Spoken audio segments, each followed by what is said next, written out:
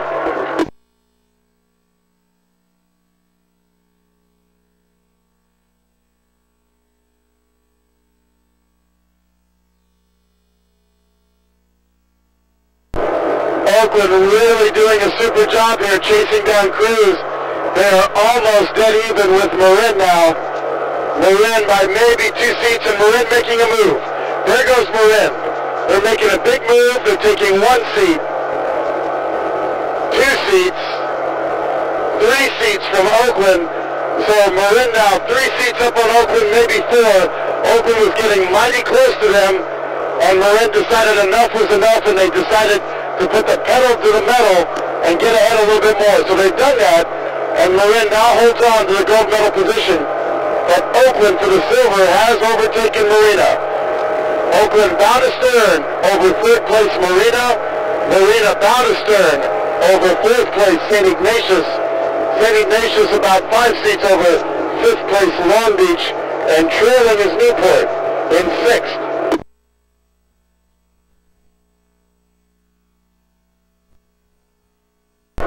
These are the top 6 women's cross-8s from the Southwest region. Oakland bobbling a little bit. They're trying to take a 10, but they're catching some crabs on starboard side. And that cost them as Marin capitalized on that. And now Marin is up almost bow to stern over Oakland at 1,500.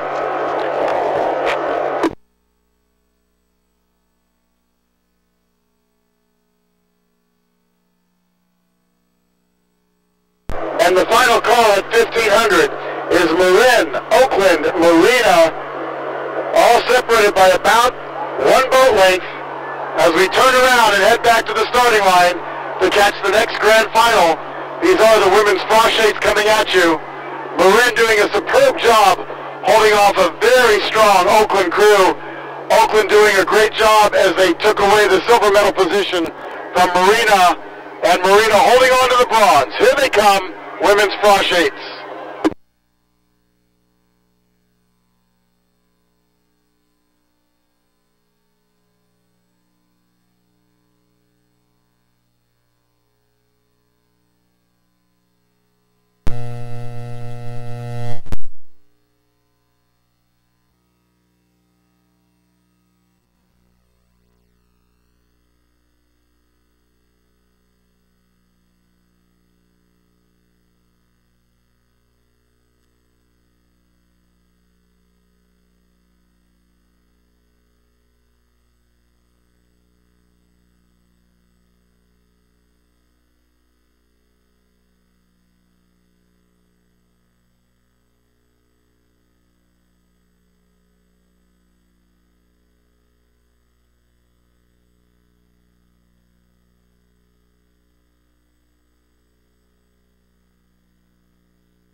Our next race will be the men's novice Cox 4 Grand Final.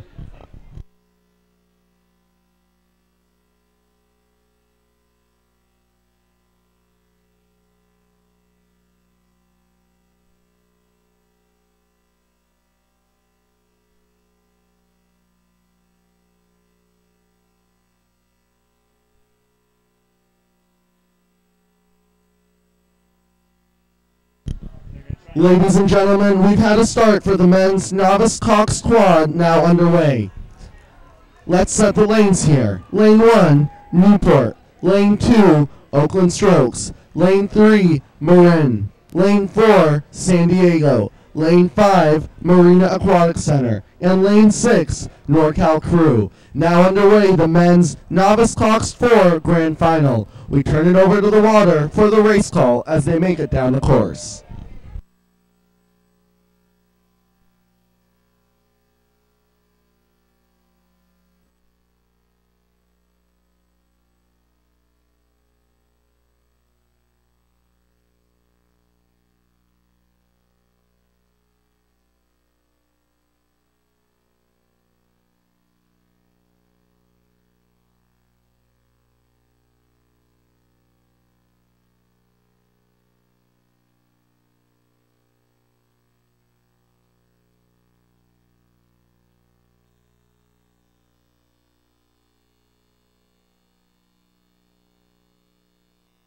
And ladies and gentlemen, the grand final for the men's novice 4 now underway.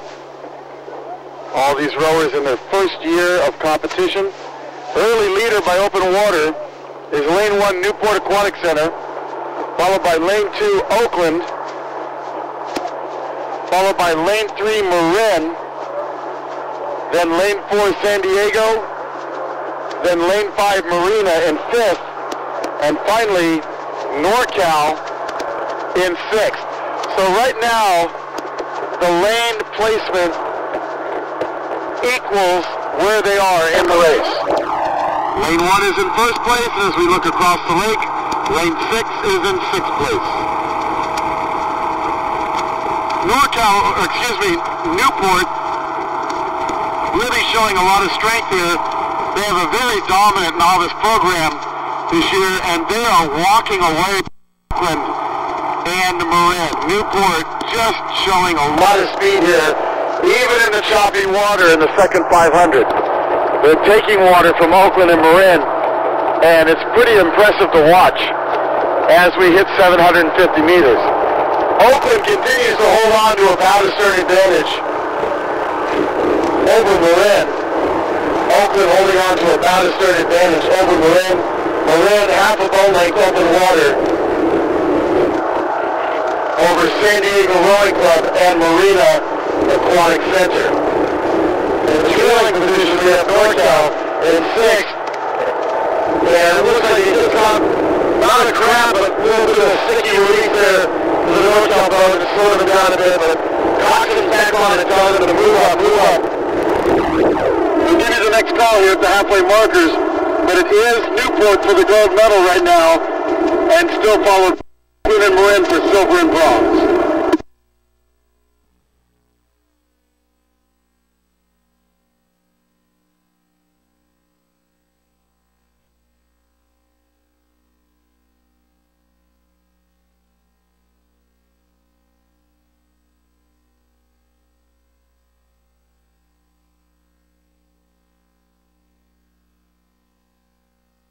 As we clear the halfway markers, it's Newport just walking away here.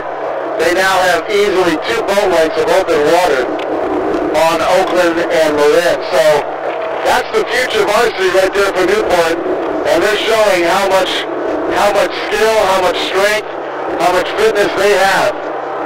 And they're doing it with a lot of authority here as we approach 1,250 meters. Oakland continues to hold on to a bow to stern advantage over Marin for the silver medal.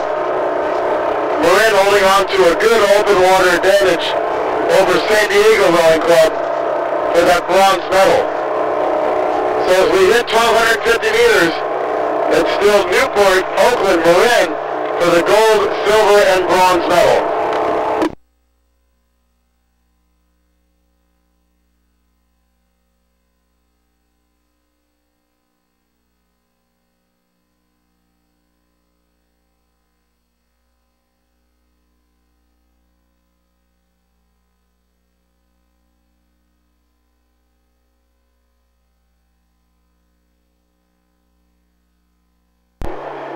And now as we approach 1,500 meters in the grand final of the men's novice 4, Oakland taking a little bit of water away from Marin.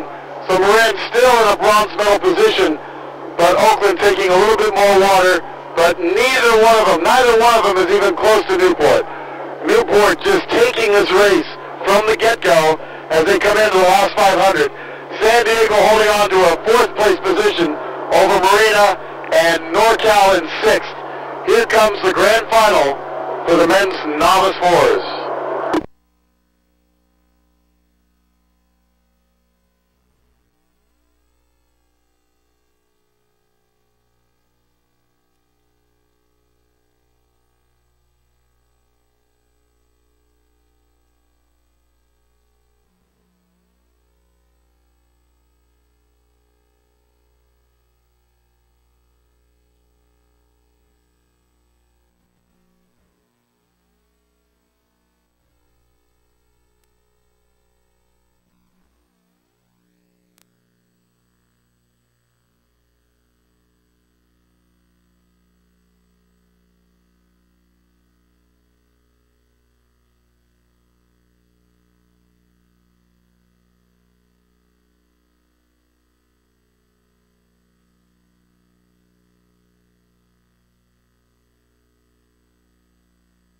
Ladies and gentlemen, our next race is the men's single grand final. They're now at about 750 meters into the race.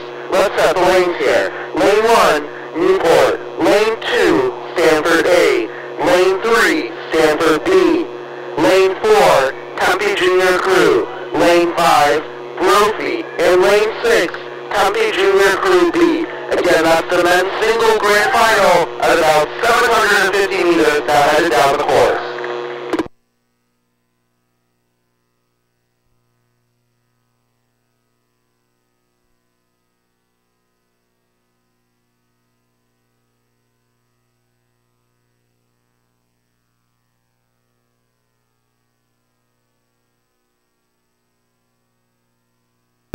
Alright, the racing never stops, folks. Here comes the next grand final. The men's single, rowing, all these boats rowing quite well through the slop out here. It's not that bad, but it is breezy enough that it's catching the blades and tossing them around a bit. So we've got 4 boats facing each other. We've got 4 boats facing each other. They come across, and it's going to be lane 6 out of the lead. Lane 6, Tempe Junior Crew, followed by lane 3, Stanford B. Then lane 5, Brophy A. Then we go inside to lane 1, Newport A. Stanford A in lane 2 has fallen back to 5th place, and right behind Stanford A is going to be lane number 4, Tempe Junior Crew A boat. So the A boat rowing slower than the B boat. Again, the B boat faster than the A boat here from Tempe Junior Crew. And the Tempe Scholar really pushing out to a good lead in lane 6. So lane 6, all lanes are faster in Lake Potomac, and lane 6 moving that right now as the Tempe Junior Crew B Scholar in the men's varsity single holds on to the gold medal position over lane 3, Stanford B.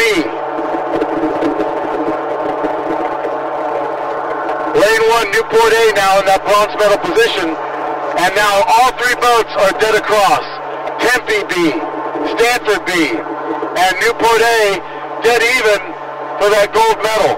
And now Stanford making a push.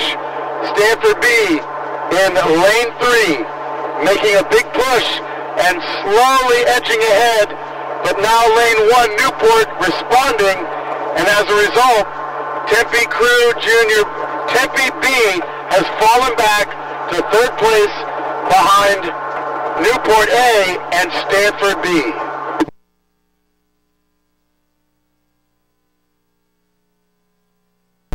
As we approach 1,500 meters, it's going to be lane 1, Newport for the gold, followed by lane 3, Stanford B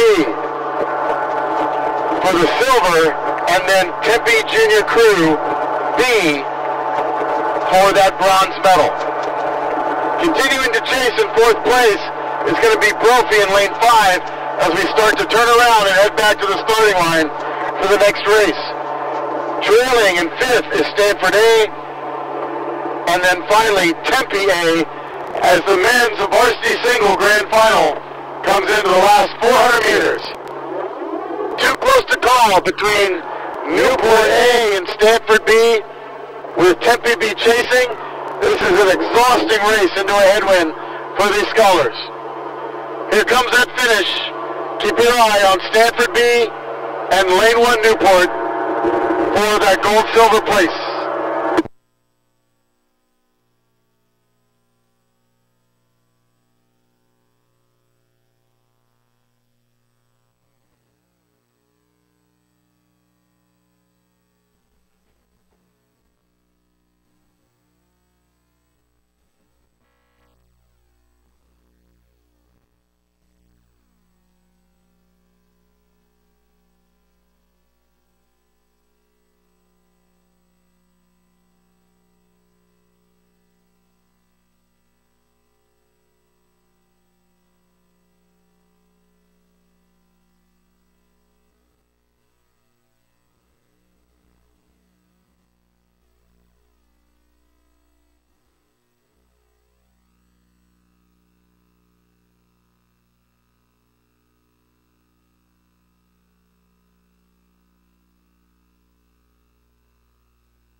Our next race is the women's lightweight double grand final. In lane 1, Long Beach Junior Crew A. Lane 2, Humboldt Bay. Lane 3, NorCal. Lane 4, Artemis. Lane 5, San Diego. And lane 6, Oakland Slopes. Again, those are the lane assignments for the women's lightweight double grand final. Now past the 750-meter mark in the race. We turn it over to the water for the race call.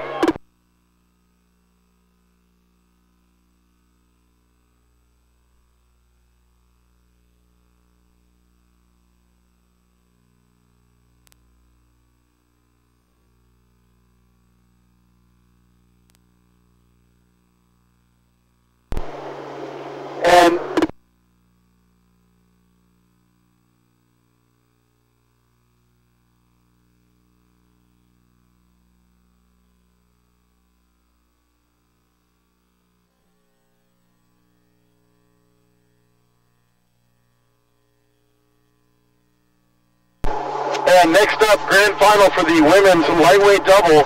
This is a qualifying event for Youth Nationals. And the early leader, lane 1, Long Beach, out in front by lots of open water. Over the next two closest crews, we're going to get a little closer to the race course so I can see the bow numbers and figure out where everyone is.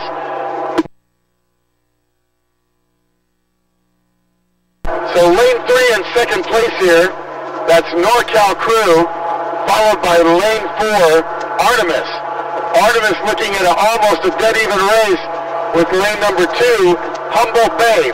So again, these women in the lightweight double, weighing no more than 130 pounds each, are racing to qualify to go to Youth Nationals. Humboldt right there next to Artemis, and Artemis in contact with NorCal, but out in front it is Long Beach by a big open water advantage.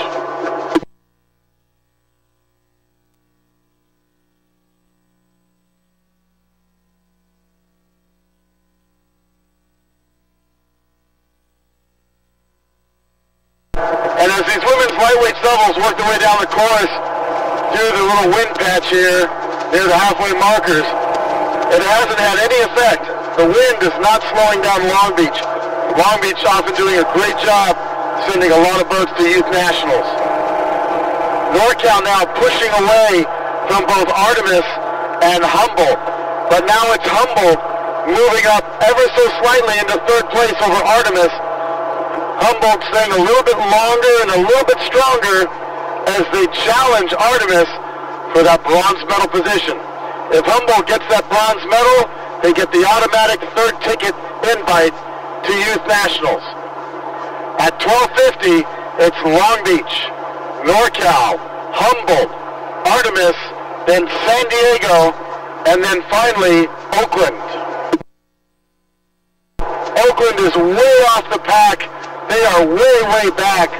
They are back over 200 meters of open water behind this field of the top boats. So I don't know if something happened to their boat, but they're not moving very quickly down the course here. And now Humboldt moving up even more over Artemis at 1,500 meters. We're going to make the final call right here at 1,500 for the women's lightweight double. For the gold, Long Beach. For the silver, NorCal. And right now for the bronze, it's Humboldt over Artemis. But Artemis making a big push right now, so keep your eye on Artemis in lane 4 and Humboldt in lane 2 as they come into the last 400 meters for the women's lightweight doubles.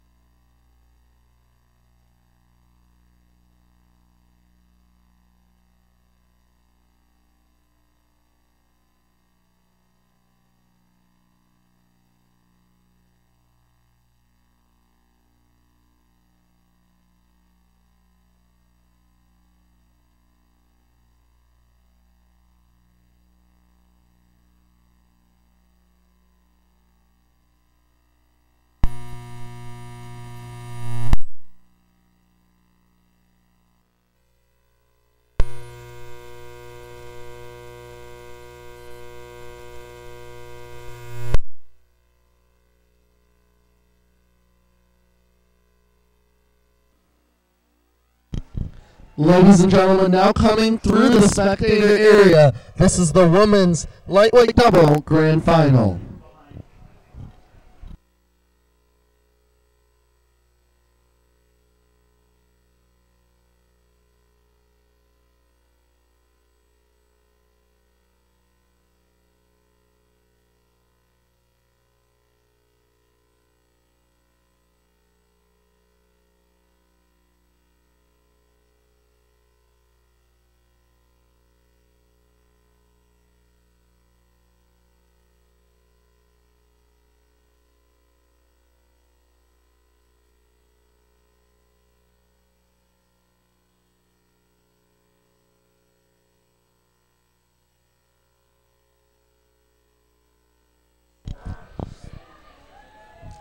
Ladies and gentlemen, our next race will be the men's freshman 8 grand final. In lane 1, Newport Aquatic Center. Lane 2, Marin Rowing Association. Lane 3, the Oakland Strokes. Lane 4, Pacific Rowing Club. Lane 5, River City. Lane 6, Capital Crew. And Lane 7, St. Ignatius High School. Those are the lane assignments for the men's freshman 8.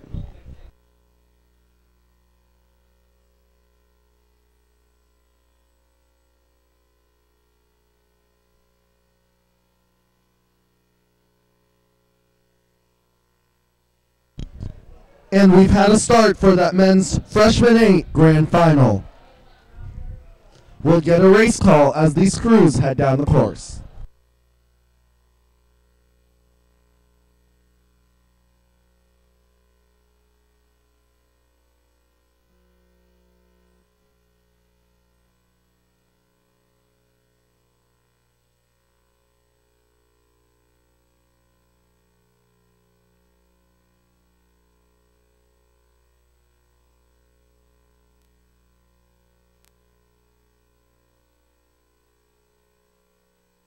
And next underway, the grand final for the men's Frosh 8s. All these freshmen coming down the course now, 7 boats rowing cleanly. As we wait for them at the 500-meter line, this wraps up their season for these freshmen, so they want to get the medals and take them home. And we'll give you that call here shortly as they cross 500.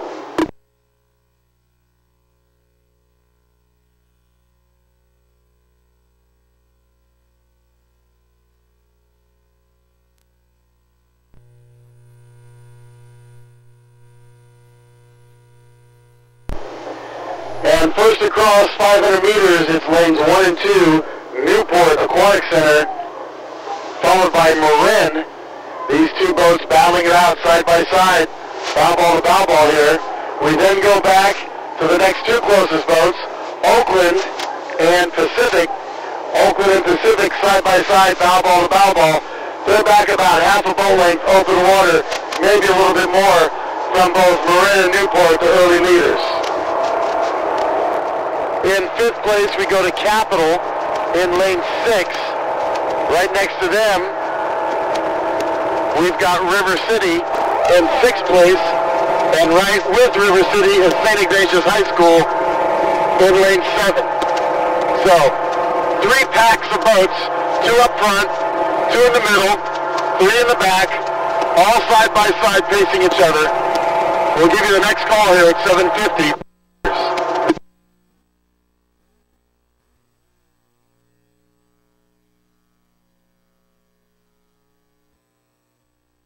And now at 750 meters, Marin working out to a slight advantage over Newport in lane 1. For the bronze medal position, it's Pacific now overtaking Oakland for that bronze medal position, but only by about 2 seats at 750 meters. Still a close race for Oakland and Pacific. Falling further back, it's still Capital for 5th over both River City and St. Ignatius here in the grand final for the men's frosh eights. First across the halfway markers, here comes that call. It's going to be Marin, but right next to them, it's Newport. Newport, as I told you earlier, they've got that really strong novice program this year, and they're showing speed in lots of their novice boats, and frosh boats are one of those categories. Newport making a push now, moving up a little bit more next to Marin. Pacific holding on to the bronze medal position over Oakland by 3 seats now. So Pacific over Oakland by 3 seats for the bronze medal. Coming back to 5th place, it's still Capital by a very small advantage over St. Ignatius and River City.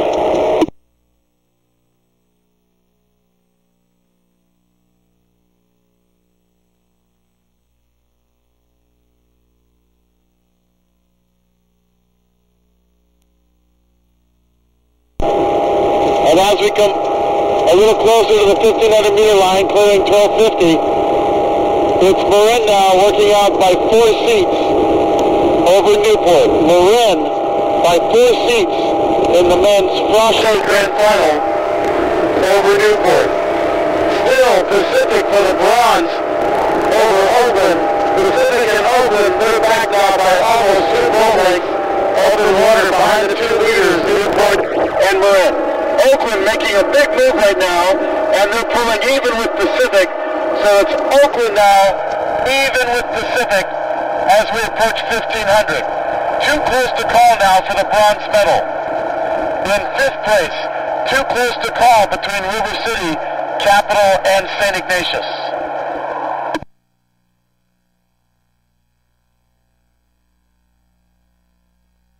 And at 1,500 by a bow deck, it's Oakland now over Pacific for the bronze and the men's frosh eights.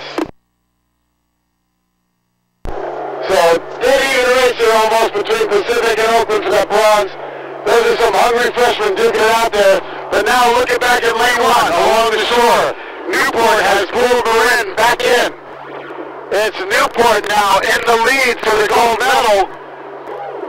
And then we have dead even, it's almost dead even, Oakland for the bronze, Pacific for 4th, and then 3 boats across for 5th.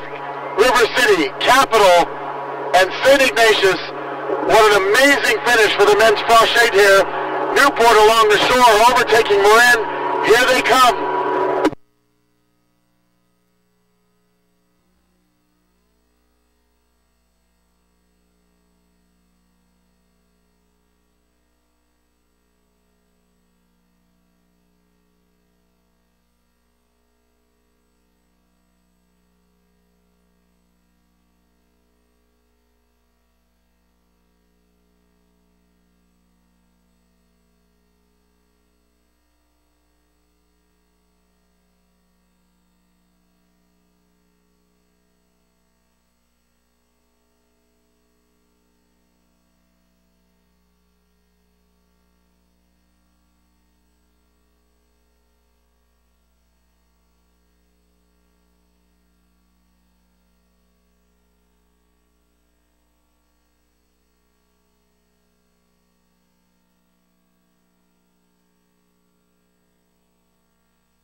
Ladies and gentlemen, our next race will be the Women's Novice Coxed 4 Grand Final.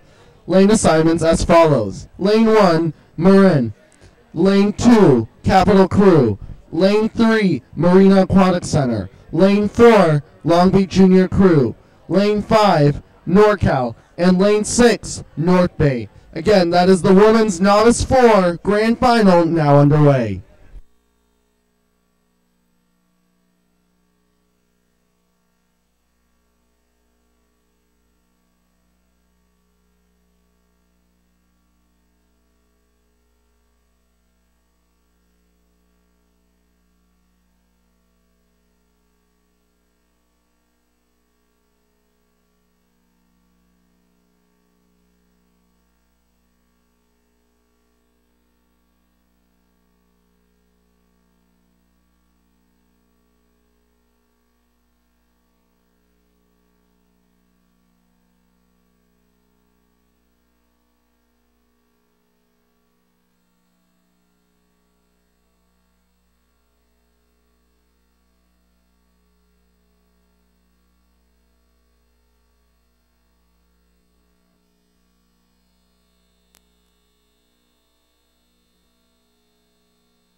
And here we go with the next grand final, the Women's Novice 4A. Just now crossing 500 meters. We have an early leader by an open water margin. It's Marin, way out in front. Over second place, Capital. Capital looking at three other boats in contact with themselves. Right next to Capital's Marina Aquatic Center. Then Long Beach, then NorCal. The final crew, North Bay, they're assigned to lane 6, but for some reason they're rowing in lane 7. They're rowing cleanly, but somehow they ended up in lane 7. So here we go down the course with them in that lane. As we look back to the leader, Marin with a full boat length open water. A full boat length open water over the next closest cruise. Capital in second, but Capital's now being overtaken by Long Beach by a very slight margin, maybe a seat. So it's Marin, Long Beach, Capital. Right behind Capital and Long Beach, you got Marina Aquatic Center for 4th place. And in contact with Marina is NorCal. Long Beach making another push now, swinging hard into the wind, getting a little bit of extra layback as Long Beach now overtakes Capital for the silver medal position. So just past 750, it's Marin, Long Beach, Capital, Marina, NorCal, and then North Bay.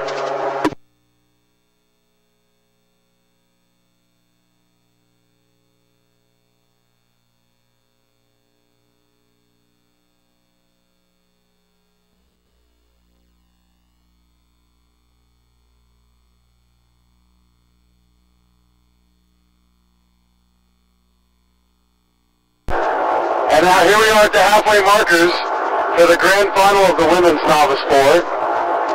Marin continues way out in front with that big lead they've always had. Long Beach pushing harder and harder, and they've moved up and away from Capital. Capital still in the bronze medal position, but they are trying very hard to hold off a strong crew from Marina Aquatic Center. Capital making a move right now, taking a little bit of water away from Marina as we approach 1,250 meters. But Marina responding now, and Marina has their bow seat rower at Capital's 3 seat. So it's Marin, Long Beach, Capital, Marina, NorCal, back closely together.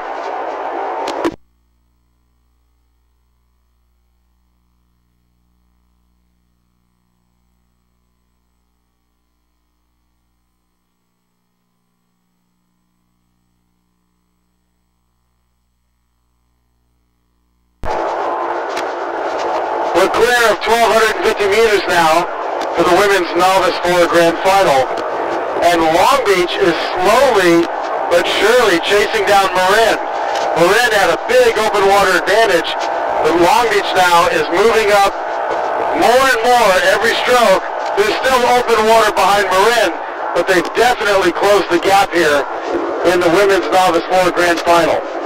For that third place position, it is a nail-biter between Capital, Marina, and NorCal. Capital, Marina, bow ball to bow ball. Sometimes Marina has their bow ahead, sometimes Capital. But right now, Marina making a slight move right before 1,500, and it's going to be Marina by half a deck for the bronze medal position, overtaking Capital. So at 1,500, here's the call. Marin, Long Beach, Marina, but now Capital right back in it, overtaking Marina.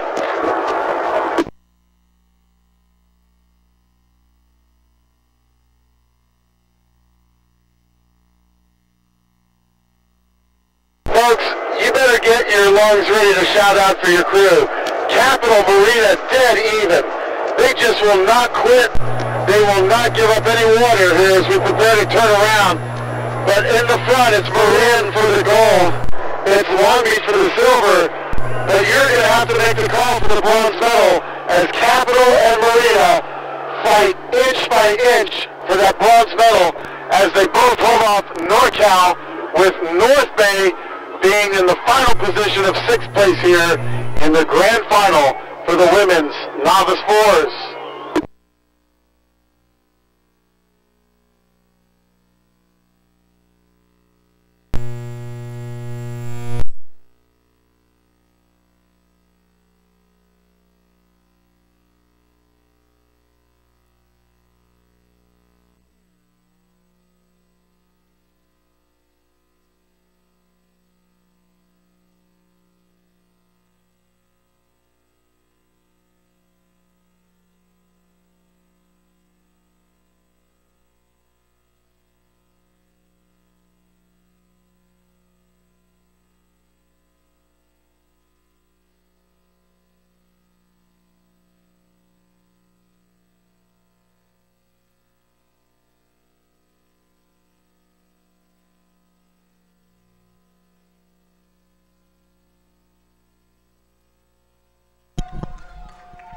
Ladies and gentlemen, this is the finish for the women's Novice Cox 4 Grand Final. Unofficially Marin for the gold, Long Beach for the silver,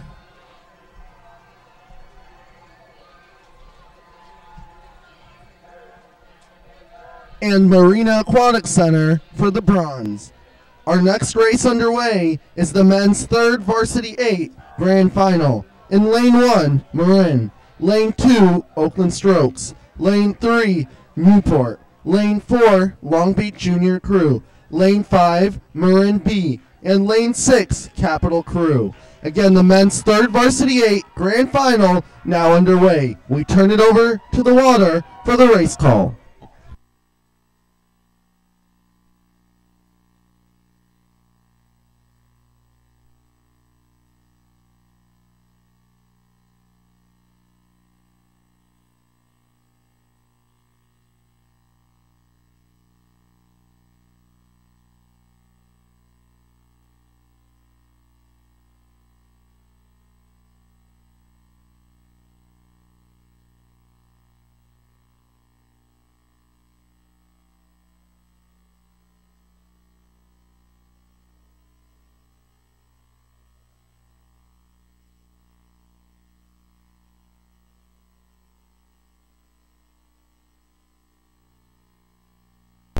And ladies and gentlemen, here comes the grand final for the men's 3rd Varsity 8. We can barely make it back in time.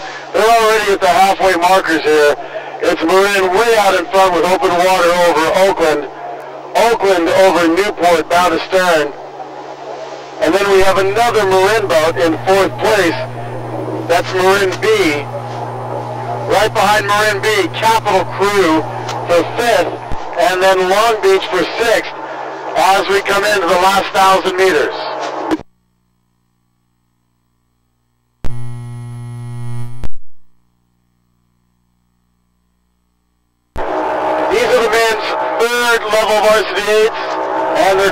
final. We've got one boat way out in front by lots of open water, and that's Marin A, looking like a varsity 8, as they've got 3 boat lengths between themselves and the A boat from Oakland. The A boat from Oakland in that silver medal position with open water between themselves and Marin B. Marin B in the race of their lives here, as Newport is right next to them, pushing them all the way down this course. And right behind Newport is Capital Crew for 5th place. And in the trailing position for 6th, it's Long Beach.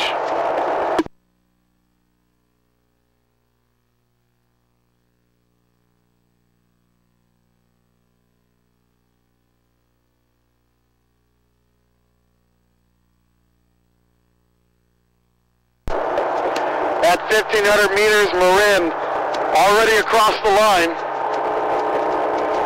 And now there goes Oakland. And now here goes Marin B for the bronze medal position, followed by Newport, and then Capital, and further back Long Beach. These are the men's 3 V8s now finishing, with Marin A in lane 1 way out in front, Oakland A for the silver, Marin B for the bronze. Newport chasing so hard, trying to catch that Marin B boat and get a medal, with Capital in 5th, chasing Newport. Men's 3 V8s now finishing, 350 meters to go along the shore, Marin, followed by Oakland and Marin B, as we turn around and head back down for the next start.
Ladies and gentlemen, our next race will be the women's third varsity 8 grand final. In lane 1, Oakland Strokes.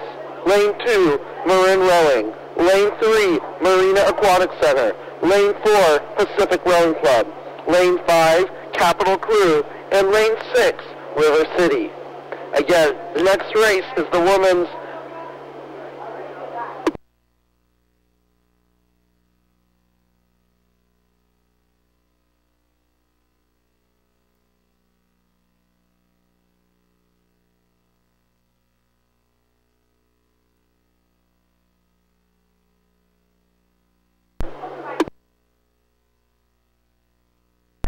Ladies and gentlemen, I take that back. I read that wrong. Once again, the women's third varsity 8 grand final. Lane 1, Oakland Strokes. Lane 2, Marin.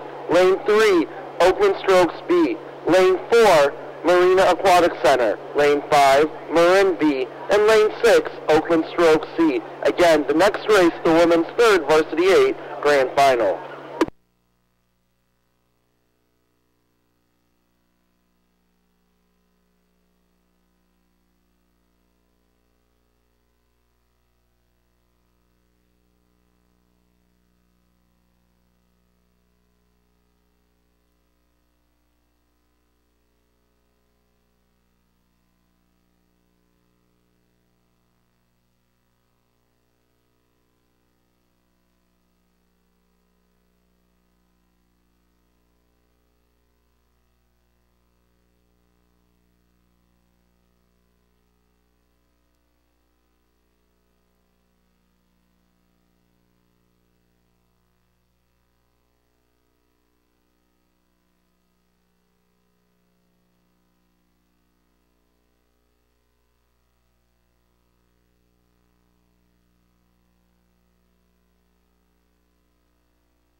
Ladies and gentlemen, the women's third varsity 8 grand final is now underway past the 500-meter mark. We turn it over to the water for the race call as the crews make it down the course.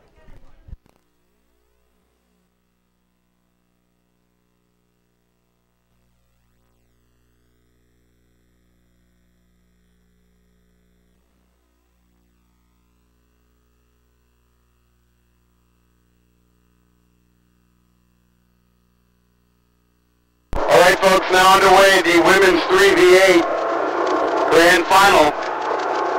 Racing for medals only. This is not a qualifying event for youth nationals. Now we've got 3 Oakland boats and 2 Marin boats in this final, and 1 boat from Marina Aquatic Center. So in lane 1, the early leader, Oakland A, followed by lane 2, Marin A. Then we're going to go outside to lane 5, Marin B, for the bronze medal position, followed by Oakland B, bow ball to bow ball. Then going further back, Marina Aquatic Center in 4th, right next to Oakland C. So you got 2 boats up front, 2 boats in the middle, 2 boats on the back end of this race as they come down the course.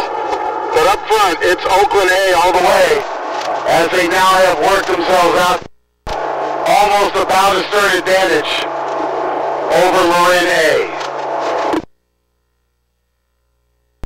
Marin B in lane 5, now working out over Oakland B for that bronze medal position as we clear 750 meters.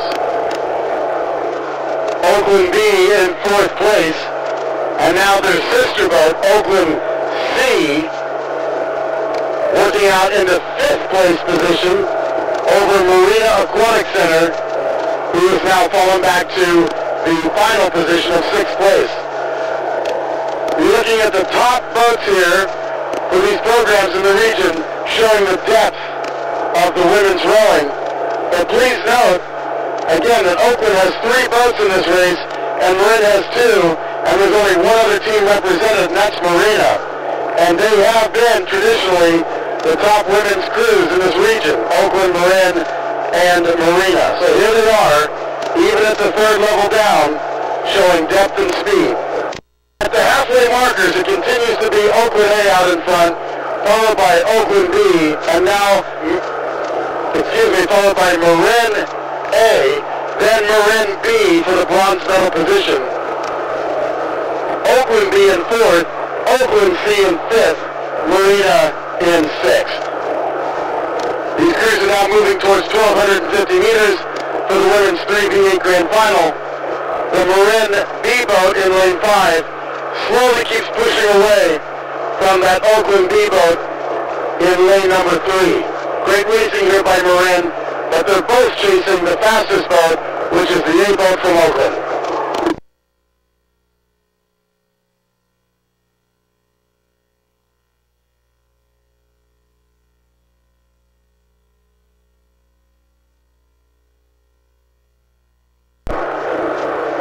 All boats now clear of 1,250 meters, and that Oakland B boat still has their bow ball at Marin B's coxswain.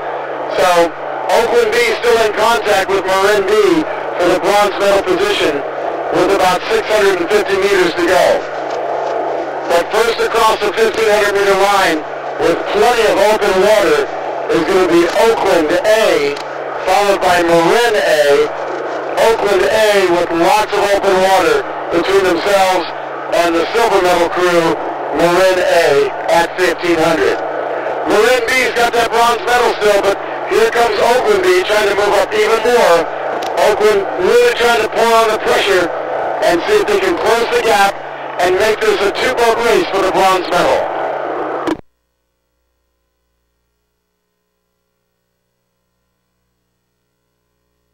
And at 1,500 meters, Oakland B is moving up on Marin B. Marin B still holding on by about 6 to 7 seats over Oakland B for the women's 3v8 grand final. Along the shore in the orange hall, there comes Oakland, followed by Marin with the red and white blades. But then look to the middle of the race course as Oakland again chases Marin here for the bronze medal position. Will it be Oakland or will it be Marin B? The B boats battling it out for the bronze medal as we turn around and head back to the starting line to catch the next start. Women's 3v8 now finishing.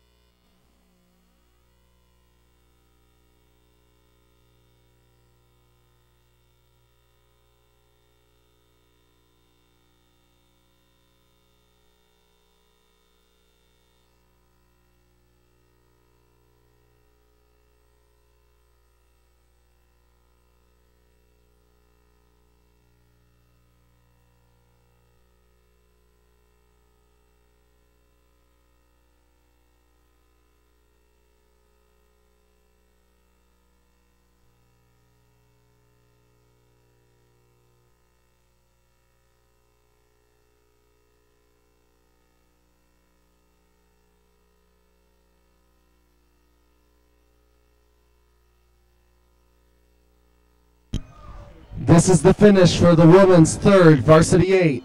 For the gold, Oakland Strokes A.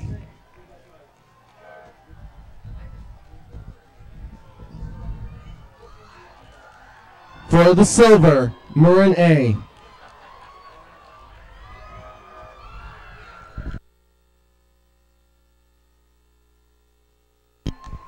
And Oakland Strokes unofficially for the bronze medal. This is the finish for the women's third, varsity 8.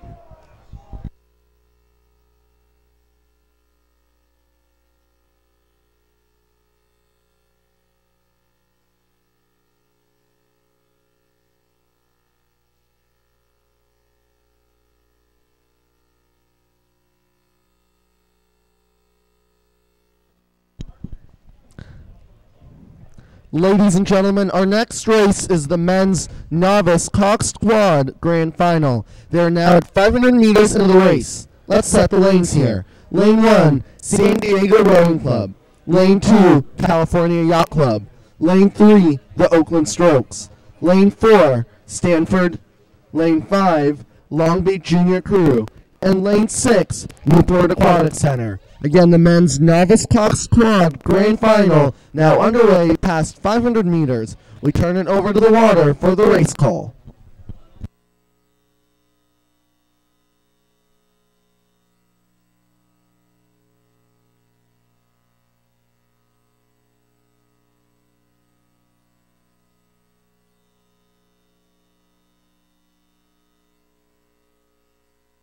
And ladies and gentlemen, next underway, the grand final for the men's novice coxed quad.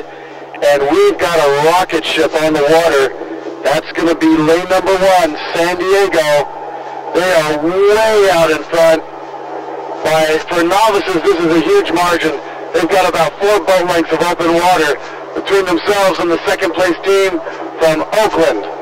Oakland in that silver medal position, followed by lane number 2, Cal Yacht Club for the bronze medal position, but they're being chased very closely by Long Beach in lane 5. Long Beach currently in 4th place. For the 5th place position, we go back 1 full boat length of open water behind Long Beach to Stanford, and then Stanford has about 3 boat lengths of open water over Newport. Newport in the last place position for. But this boat from San Diego, this novice quad from San Diego, they are way out there. They are rolling like a missile through the air because nobody is near them and nobody's even getting close. Oakland's holding on to a silver medal position, but Oakland's racing looks more like what we'd expect from novices, meaning a lot of boats close together. So, California Yacht Club now moving up a little closer to Oakland. Oakland holding on to silver. Cal Yacht Club has their bow ball right near the Oakland stroke seat. And then 1 length behind Cal Yacht Club is Long Beach.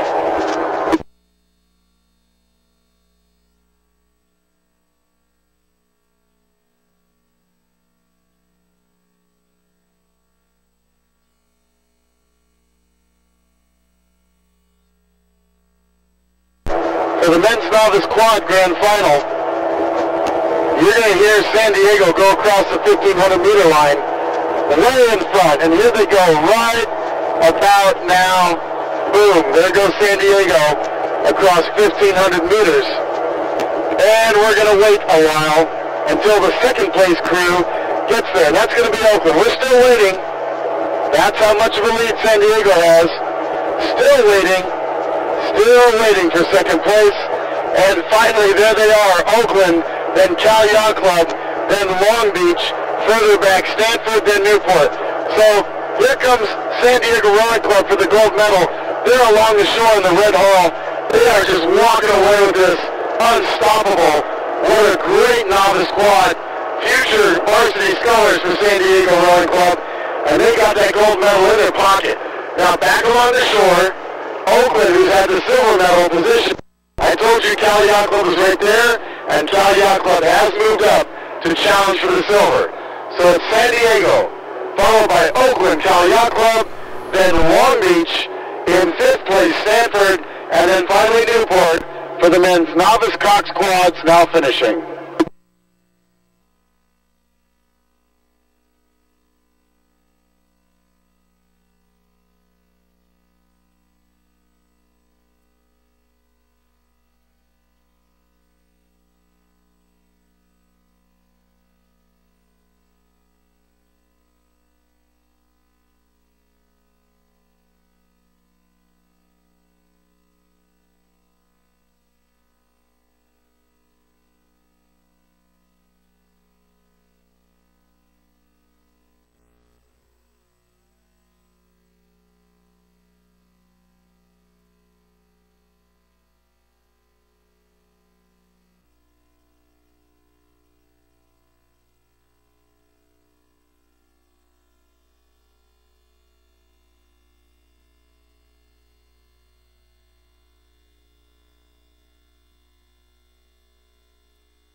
Ladies and gentlemen, now underway is the women's single grand final.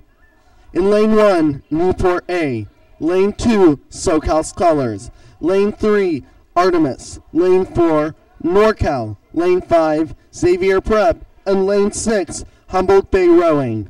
These crews are now past the 1,000-meter point. We turn it over to the water for the race call.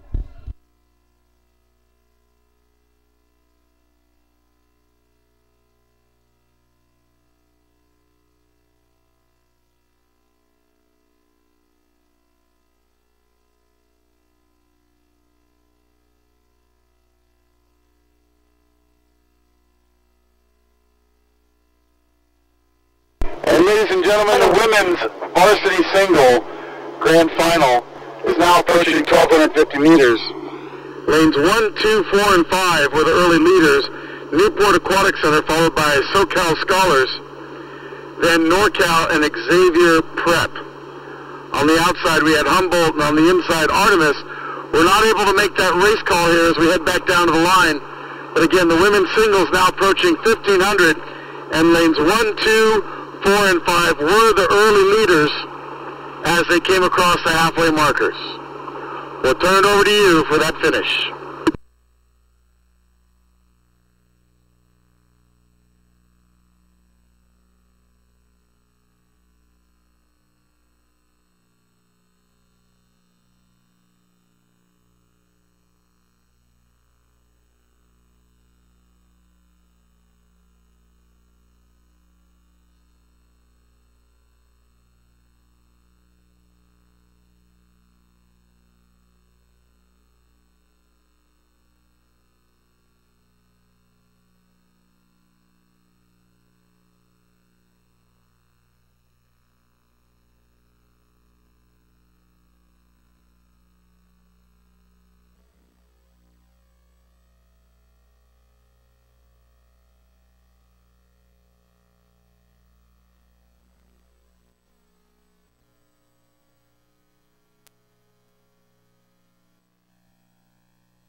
Ladies and gentlemen, we've had the start for the men's lightweight double grand final. In lane 1, California Yacht Club. Lane 2, Artemis. Lane 3, River City. Lane 4, Brophy. Lane 5, NorCal. Lane 6, San Diego Rowing Club. Again, the men's lightweight double grand final now underway.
That was the finish for the women's single grand final. That is Newport for the gold, SoCal Scholars for the silver, and NorCal Crew for the bronze.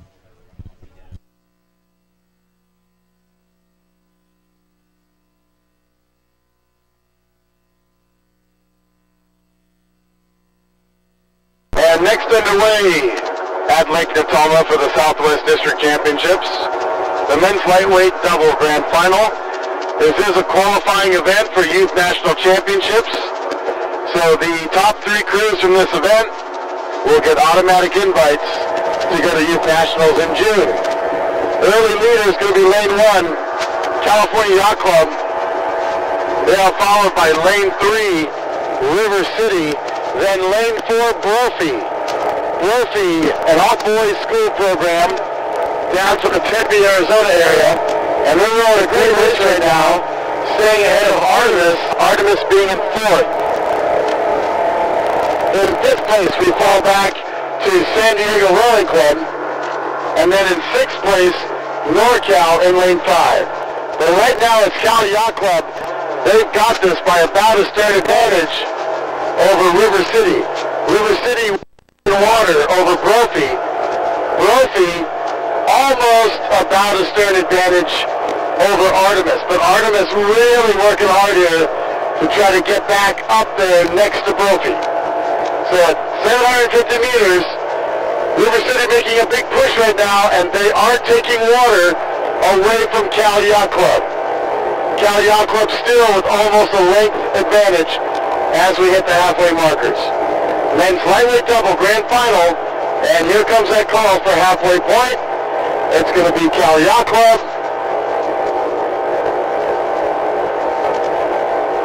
Here's the call to halfway point, Cal Yacht Club. Then River City.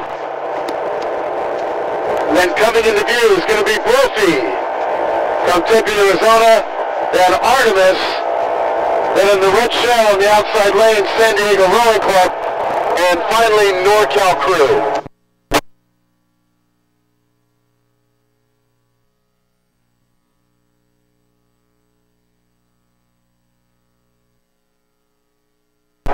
None of these rowers weigh more than 150 pounds, so this is pretty intense lightweight racing here. A lot of strength to weight, and that Cal Yacht Club crew, they've got their rig perfectly balanced for this headwind because they're rowing that boat like they're in flat water.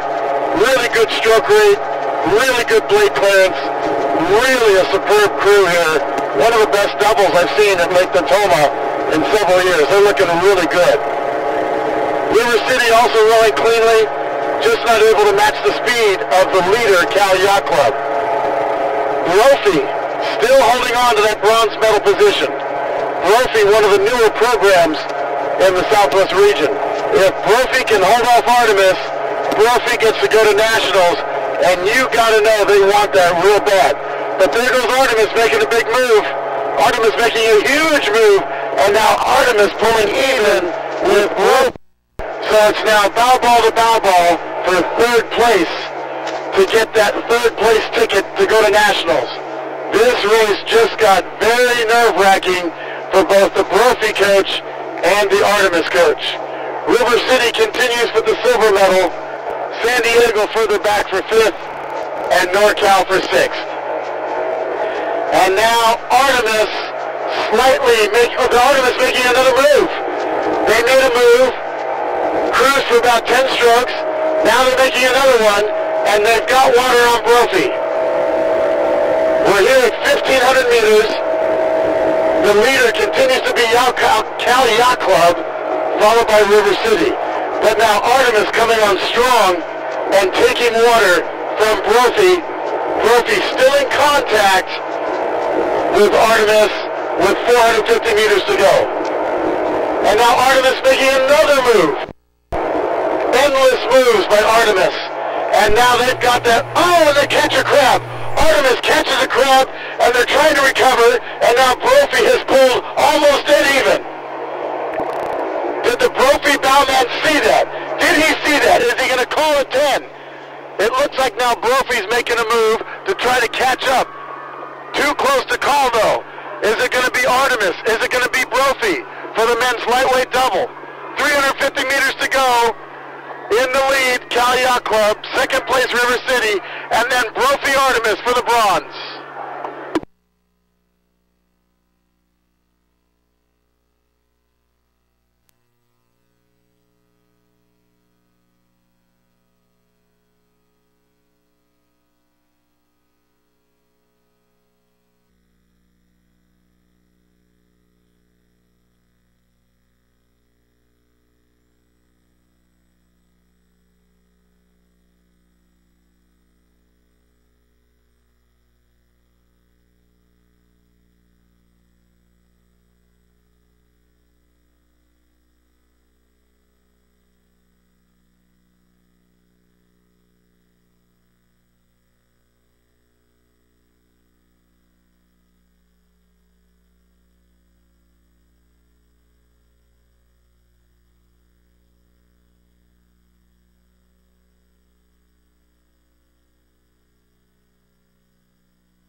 ladies and gentlemen, the women's lightweight 4, heat number 1, is now underway. In lane 1, Los Gatos. Lane 2, Oakland Strokes. Lane 3, Capital Crew. Lane 4, Long Beach B. Lane 5, River City. Lane 6, Slack. And lane 7, Casitas Rowing. The crews are now past the 500-meter mark. We turn it over to the water for the race call as they make it down the course.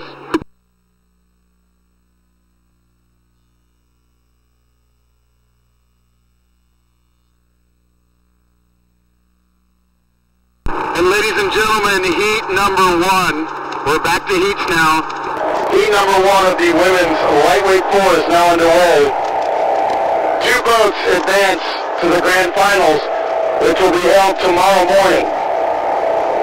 Early leader is going to be lane 1, Los Gatos, followed by lane 2, Oakland. These top 2 boats now have lots of open water between themselves and the next closest boat, which is going to be lane 3, Capital Crew. Lane 3, Capital Crew in 3rd place, and they have about 3 boat lengths of open water between themselves. And 4th place, Long Beach B. Long Beach also has lots of open water between themselves and the remaining boats from River City, Lake Casitas, and Slack Rowing Club. So with the 2 leaders now past the halfway markers, and Capital just now crossing, it's an easy call for the coaches as lane 1 Los Gatos and lane 2 Oakland have a healthy open water advantage over 3rd place Capital. Capital with open water over the B boat from Long Beach, followed by River City, Lake Casitas, and Slack. These lightweight women rowers do not weigh more than 130 pounds. That's the maximum they can weigh. And a lot of them work in obscurity, meaning they work just as hard as the varsity rowers, but they can't eat as much. So it's a pretty tough row to be a lightweight rower. The joke is they don't eat much, but they go almost as fast, and that's what we're seeing here with Los Gatos and Oakland for the top 2 qualifying positions.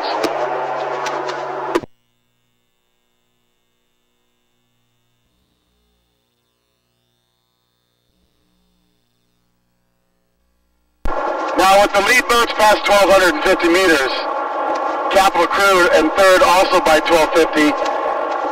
The pack is getting a little bit more spread out, so we're going to turn around and head back to catch the start of heat number 2 because the 2 leaders here are way out in front. And again, those teams are lane 1 Los Gatos in the lead and lane 2 Oakland for that 2nd qualifying position to go to the grand final for the women's lightweight 4s. Heat number 1 now coming at you as we turn around and head back down to the starting line. Capital's in 4th, Long Beach B, Capital in 3rd, Long Beach B in 4th, followed by River City, Lake Casitas, and finally the Slack Rowing Club.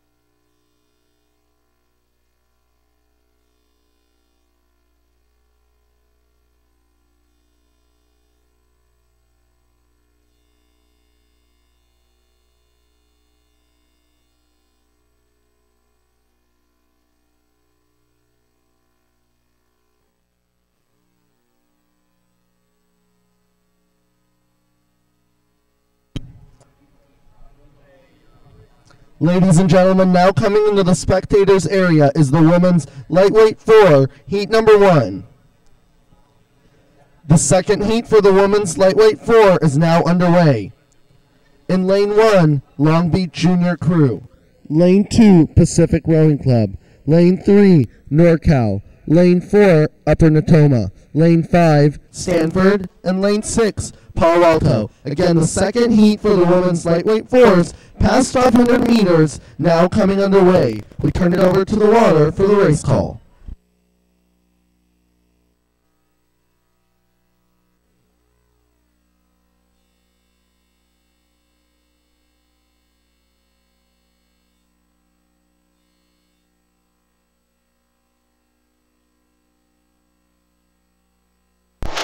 And here comes heat number 2 for the women's lightweight fours. Again, the top 2 boats will advance to the grand finals. As we wait for these boats to approach, we do see an early leader here at 750 meters. That's going to be lane 1, Long Beach A. So that's the top boat from Long Beach here, and the women's lightweight four out to an early lead with an open water margin over the second place crew from lane 2, Pacific Rowing Club. So Pacific in second place. Pacific has a lot of open water between themselves and the next closest boat, which will be third place, Upper Natoma in lane number 4. Upper Natoma has open water over the next 2 closest boats, Stanford and NorCal. Stanford and NorCal are bow ball to bow ball. And then finally trailing is lane 6, Palo Alto. So 2 boats go to the grand final. Right now those 2 boats are and Pacific as we approach the halfway markers.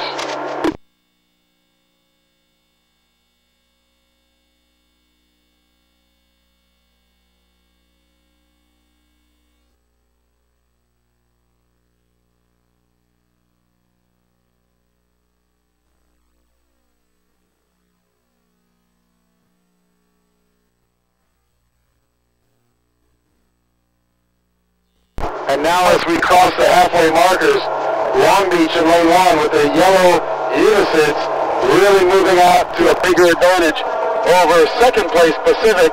Pacific still with lots of open water between themselves and third place Upper Natoma. Stanford in lane 5, they've moved up now to fourth place, almost bow to stern ahead of NorCal.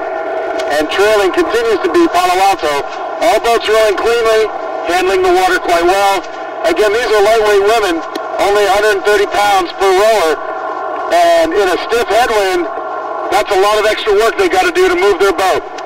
So they're doing a great job, and again, the 2 leaders as we approach 1250 continue to be Long Beach and Pacific Rowing Club with Upper Natoma chasing.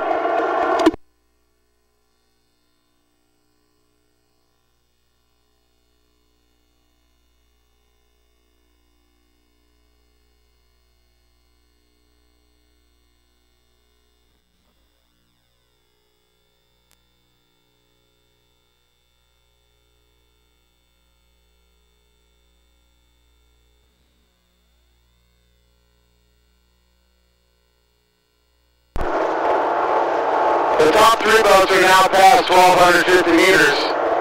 But the 2 leaders and the 2 qualifying positions have not changed.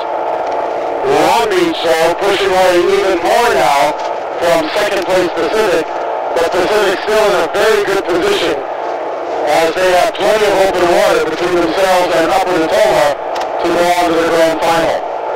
So it's at 1,500, which is only about 10 more strokes from here. It's going to be Long Beach and Pacific. Upper Natoma chasing. They're back now about 6 boat lengths of open water. Stanford now with an open water advantage over NorCal, and NorCal with lots of open water over Palo Alto. So these are the women's lightweight fours. Heat number 2 coming at you. And again, the top 2 go to the grand final.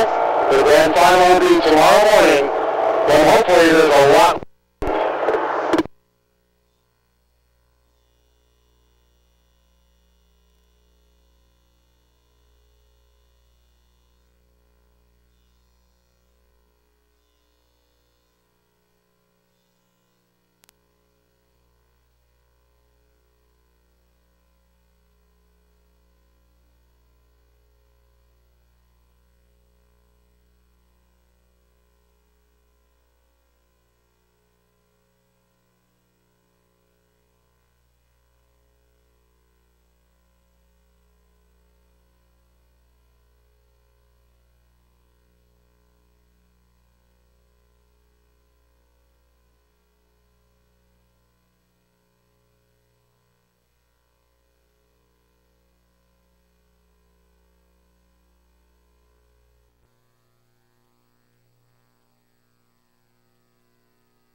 Ladies and gentlemen, this is the finish for the women's lightweight 4, heat number 2. Now underway is the third heat for the women's lightweight 4s. In lane 1, Marina Aquatic Center. Lane 2, Marin. Lane 3, Berkeley. Lane 4, Newport. Lane 5, Artemis. And lane 6, Xavier Prep Crew. Again, the third heat for the women's lightweight 4s, with top 2 to advance to the grand finals. We turn it over to the water for the race call.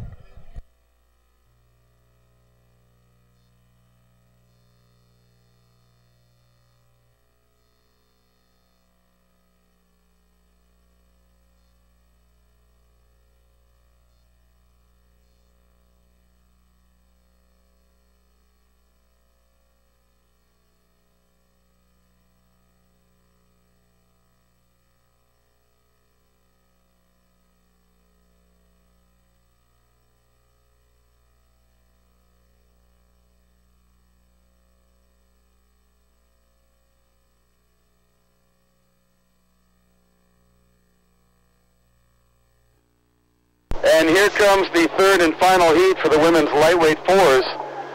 We're sitting right at the halfway markers, and first across is going to be lane 1, Marina Aquatic Center, followed by Marin, lane 2, then Berkeley High School, lane 3, Berkeley in contact with Marin. Going back further, it's a pretty good open water advantage for Berkeley between themselves and the fourth place crew, Newport Aquatic Center, and then finally in lane 6, Xavier Prep. So the race to watch here is Berkeley High School. Will they move up and challenge Marin and move on to the grand final? Marina in lane 1 doing a good job moving up and holding on to that first place position, but the race is getting a little tighter. We're going to move up here to see if we can get that Berkeley foul ball relative to the Marin boat.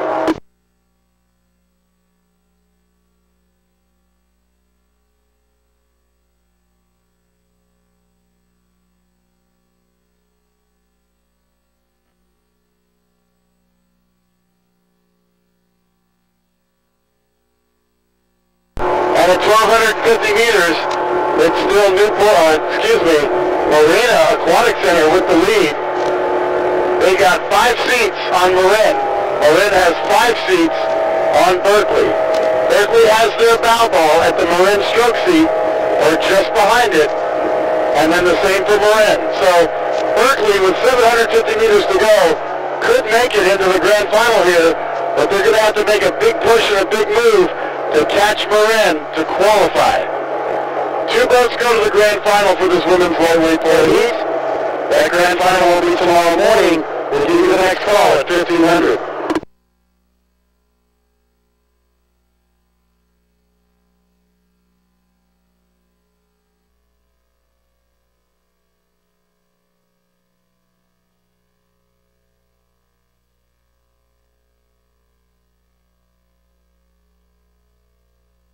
And at 1500, there goes Marina across first.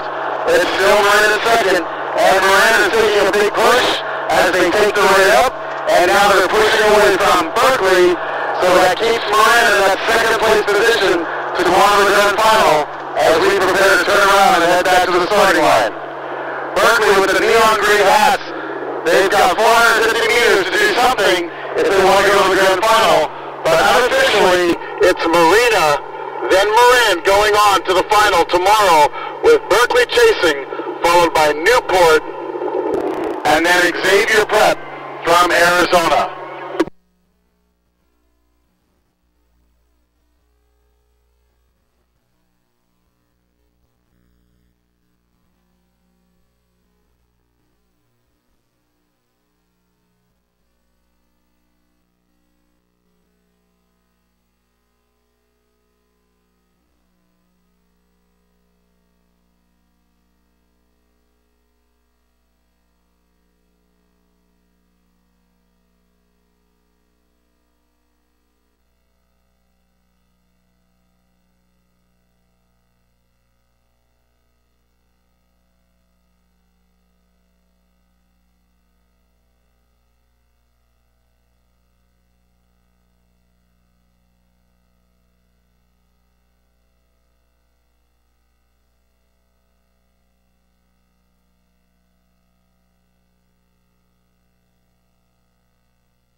Ladies and gentlemen, this is the finish for the women's lightweight 4, heat number 3.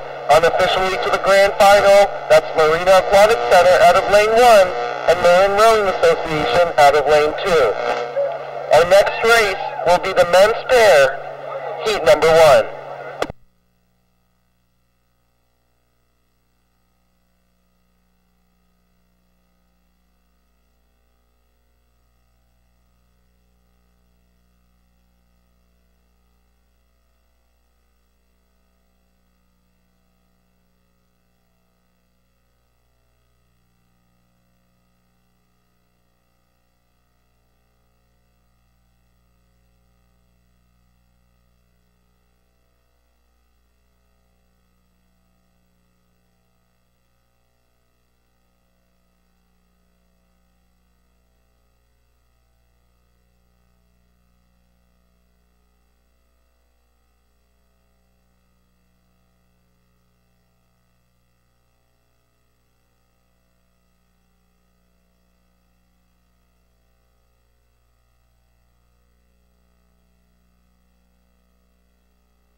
Ladies and gentlemen, our next race is the men's pair, heat number 1.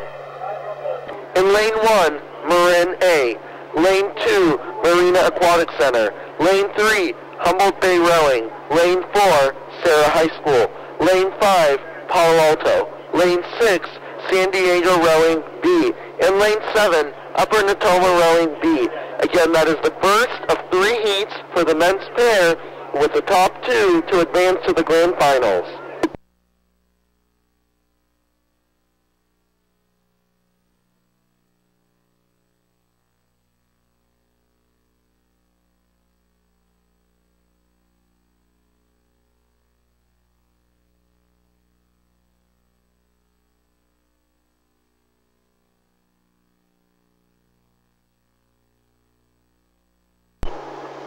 And next underway, ladies and gentlemen, is the men's pair, heat number 1.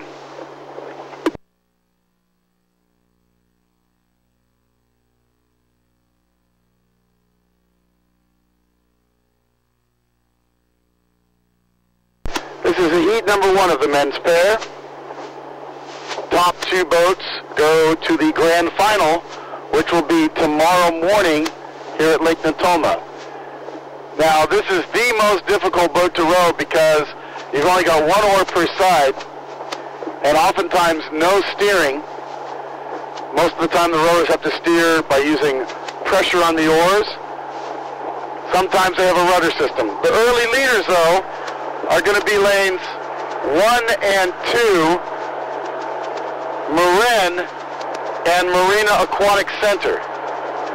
They are coming out of the starting blocks like a rocket, and they're moving very well in this chop and just powering away from everyone else.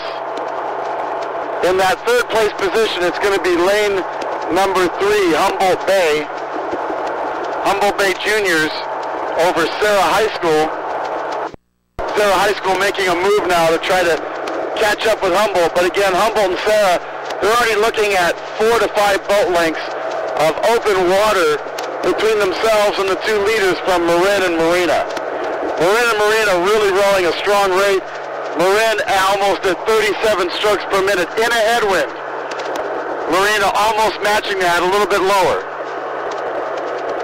Coming back to 5th place, we go outside to lane 7, Upper Natoma, then San Diego Rowing Club, and finally Palo Alto.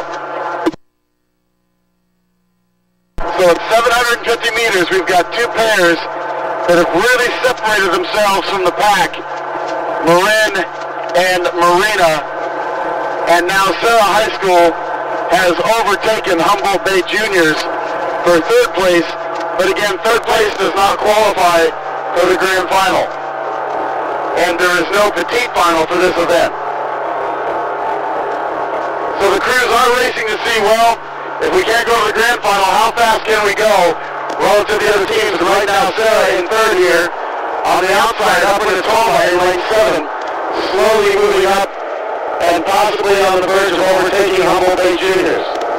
San Diego continues behind Upper Natoma in 6th, and then finally Palo Alto.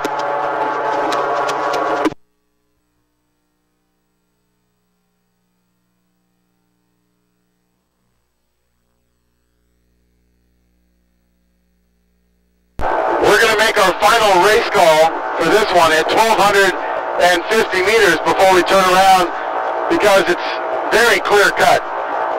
Marin Rowing Association and Marina, they are just rowing like rockets down the race course here. They are not wasting time. They are putting plenty of room between themselves and the other teams. The closest boat would be Sarah High School, but they are nowhere close to qualifying right now as Marina just charges away from them as we approach 1,250 meters.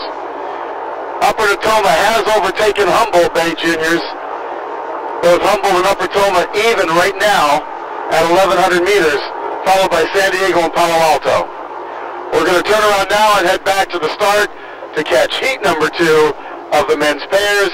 But again, at 1,250 meters, with a very comfortable margin, unofficially going to the final will be Marin and Marina.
second heat for the men's pairs is now underway. In lane 1, Pacific Rowing Club. Lane 2, Capital Crew. Lane 3, the Oakland Strokes. Lane 4, Oakland B. Lane 5, Upper Natoma A. And Lane 6, Tempe Junior Crew. Again, the men's pair, heat number 2, now underway with the top 2 finishers going on to the grand finals. We turn it over to the water for the race call.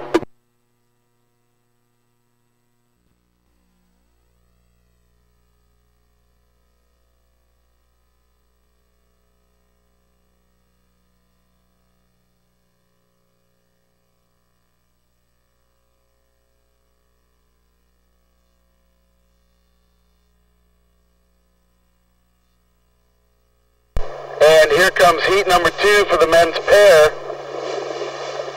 And we're waiting for them right here at 500 meters. But first across the line, it's going to be Pacific Rowing Club. Last year, Pacific Rowing Club took the silver medal in this event. And they're first across the line with open water on the remaining field. In second place, it'll be lane 3, Oakland. Then lane 5, Upper Natoma. Then lane 2, Capital. So as we move down the course here, there's another Oakland boat in this race. There's 2 Oakland boats. Oakland's B boat in lane 3 is right now in 5th place. And then we have lane 6, Tempe Junior Crew. Now lane 4, they're both aiming right for each other. We might have a big collision here between lanes 4 and 6 as lane 4 is out of their lane. And there we go, we're clashing oars between Oakland's B boat and Tempe Juniors. Tempe Juniors are in their lane. Oakland was out of their lane. Moving up to the leaders in front, Pacific Rowing Club commanding a lead in this race that so far has not changed.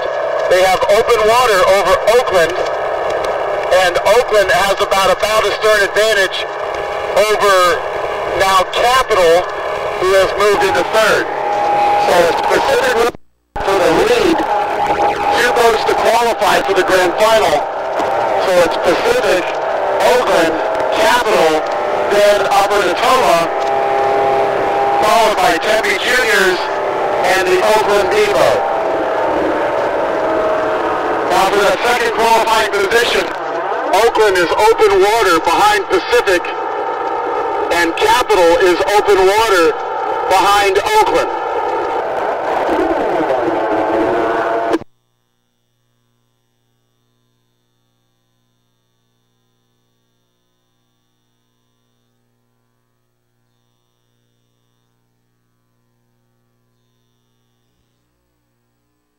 And here comes the call at the halfway markers for heat number 2 of the men's pair. Pacific in the lead, still holding on to an open water advantage over Oakland. Oakland in second, and that final qualifying position for this heat over Capital. Capital across the halfway markers, and then Upper Natoma for 4th, and it'll be back again to the Oakland B boat, and Palo Alto, the Oakland B boat, being followed closely by the referee for steering issues.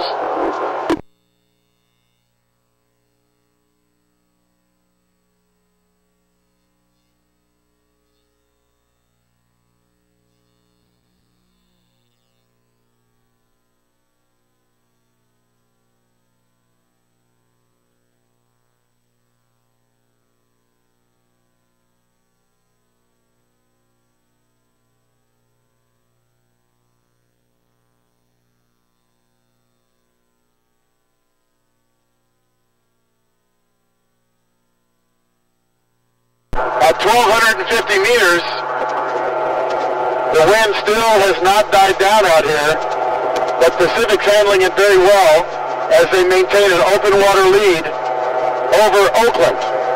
Oakland still has an open water lead over Capital. Capital with an open water lead over 4th place Upper Natoma. 750 meters to go. This is heat number 2 of the men's pair. And only 2 boats will go on to the grand final. And right now those 2 boats are Pacific and Oakland.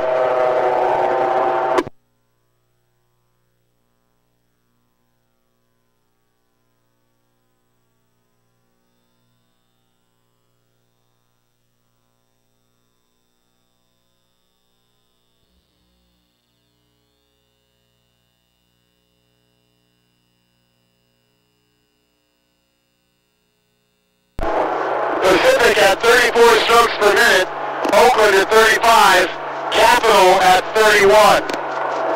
Capital still chasing Oakland, but with only 450 meters to go, they'd have to make a pretty big move because Oakland's looking strong here as they try to chase down Pacific. We're going to turn around here and head back to the starting line to catch heat number 3 of the men's pairs. But again, it looks to be Pacific and Oakland unofficially qualifying to go on to the grand final with Capital and Upper Natoma chasing.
Ladies and gentlemen, this is the finish for the second heat of the men's pairs, unofficially to the grand final.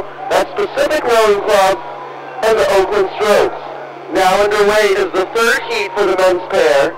Lane assignments as follows. Lane 1, Long Beach. Lane 2, Marin B. Lane 3, Los Gatos. Lane 4, San Diego A. Lane 5, Capital B. Lane 6, Artemis Rowing, and Lane 7, Central Valley. The third heat for the men's pairs now past 500 meters into the race. We turn it over to the water for the race call.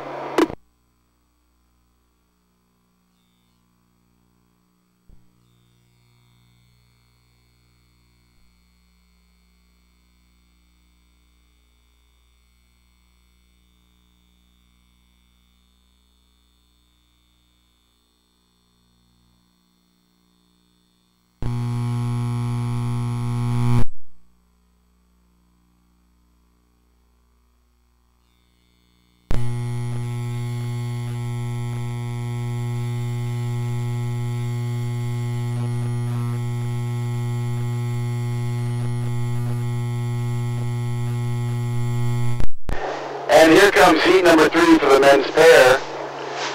Early leader way out in front. That's going to be Long Beach in the yellow boat with the yellow unis. They are way out in front. And then in second place, it's going to be Lane 5, Capital Crew. So Capital Crew right now in that second qualifying position to go on to the grand final. In third place, we go back inside to lane number 2.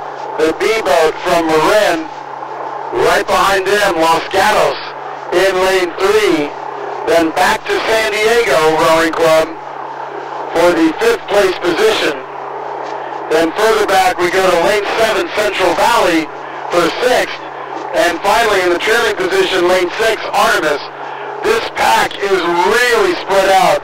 We're talking they're spread out by almost 250 meters, so we're not going to be able to follow them very well here as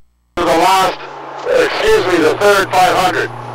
But again, the early leader is Long Beach by a good margin, followed by the Capital B boat, and then chasing them is Marin B in lane 2, followed by Los Gatos.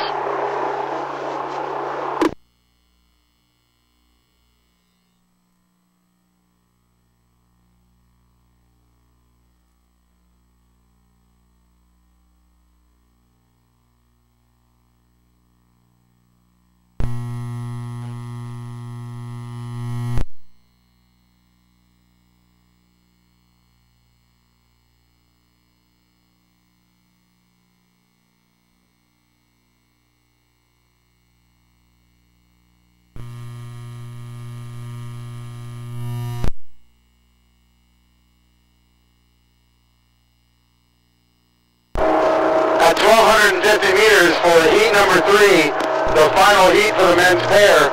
Long Beach continues their domination. Really fast off the line. They're way out in front.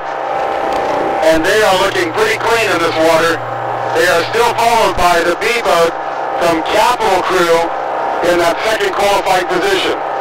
Marin B is chasing hard on the inside lane 2. And as we approach 1,500 meters, we're going to have to turn it over to you, the spectators, to give the final call here as we turn around and head back to catch the women's quads. So unofficially looking to move on to the grand final, Long Beach in lane 1, and then Capital B in lane 5, with Marin B and Los Gatos chasing, followed by the remaining teams of San Diego, Central Valley, and Artemis.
Ladies and gentlemen, we have a public service announcement. If you've lost a dog, please come to the finish line tent.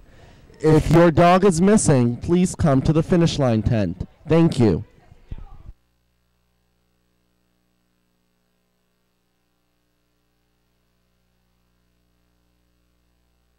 Ladies and gentlemen, we've had a start. Our next race here is the women's quad semifinal number 1.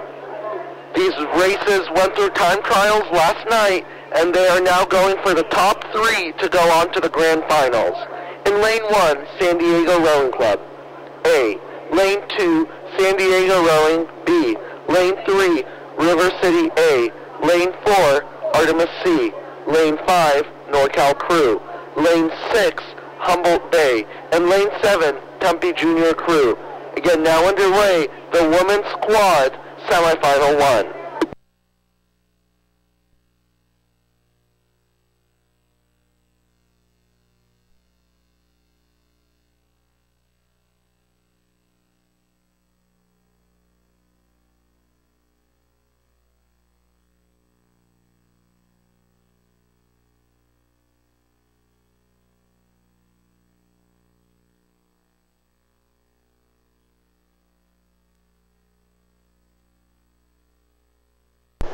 And next up, folks, time for some sculling.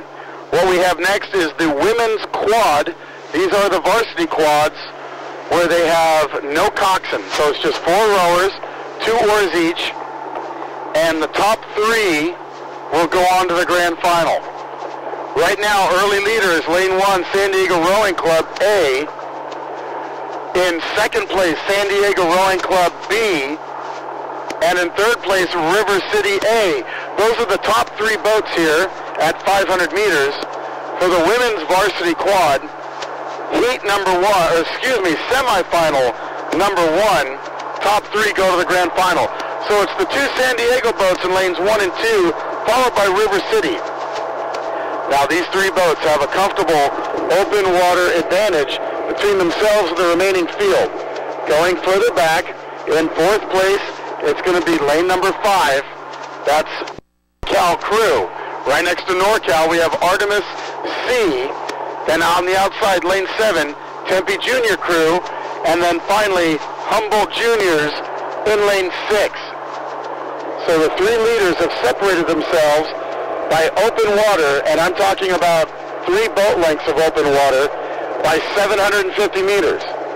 2 San Diego boats and River City way out in front. NorCal in 4th, just ahead of lane 7, Tempe Junior Crew. We'll give you the next call at the halfway markers.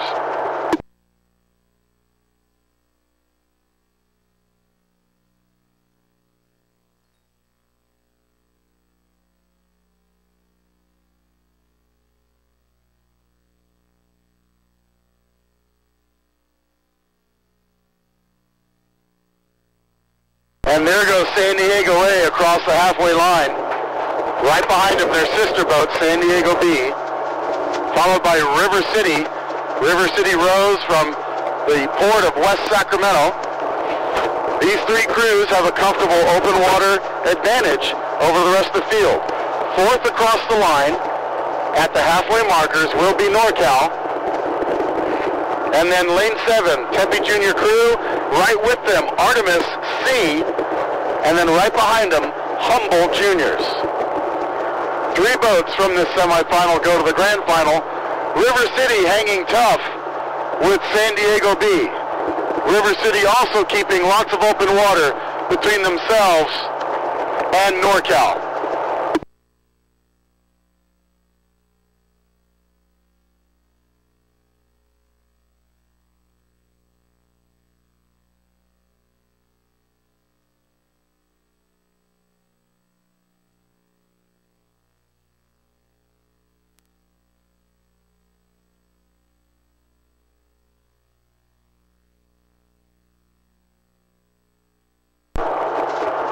And at 1,250 meters, the San Diego A boat has decided they're going to roll like a rocket as they just take off and walk away with this semifinal. There's no one pushing them at all. They're by themselves, setting the pace way up in front. Their B boat has a closer race on their hands with River City. But again, San Diego B and River City both in a comfortable position as they will advance to the grand final, barring any problems. Now NorCal has worked out to a 4th place position. The NorCal women rowing very well. They have open water over Artemis. Artemis a few seats over Tempe Junior Crew, and Tempe Juniors bow to stern over Humboldt A Juniors. So this is semifinal number 1 coming at you. 3 boats to the grand final. Unofficially San Diego A, San Diego B, and River City.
gentlemen, this is the finish for the first semifinal of the women's varsity quad.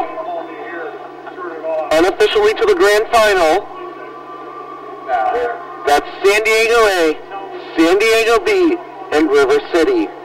Next underway, it will be the women's varsity quad semifinal number 2, with the top 3 places going on to the grand final.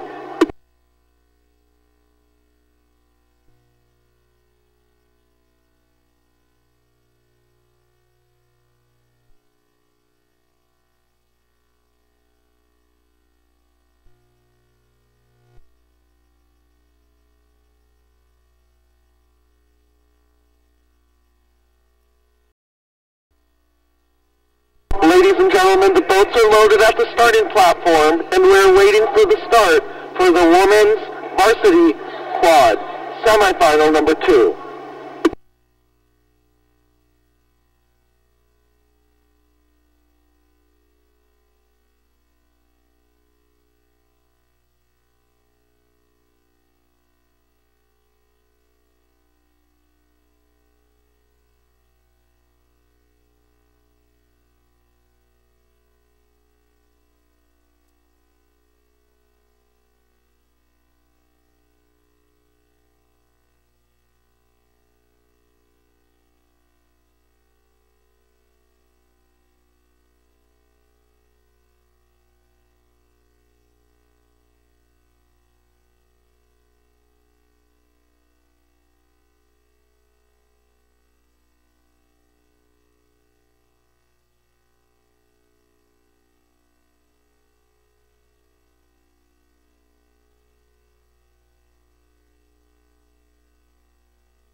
Ladies and gentlemen, we've just had a start for the second semifinal of the women's quad.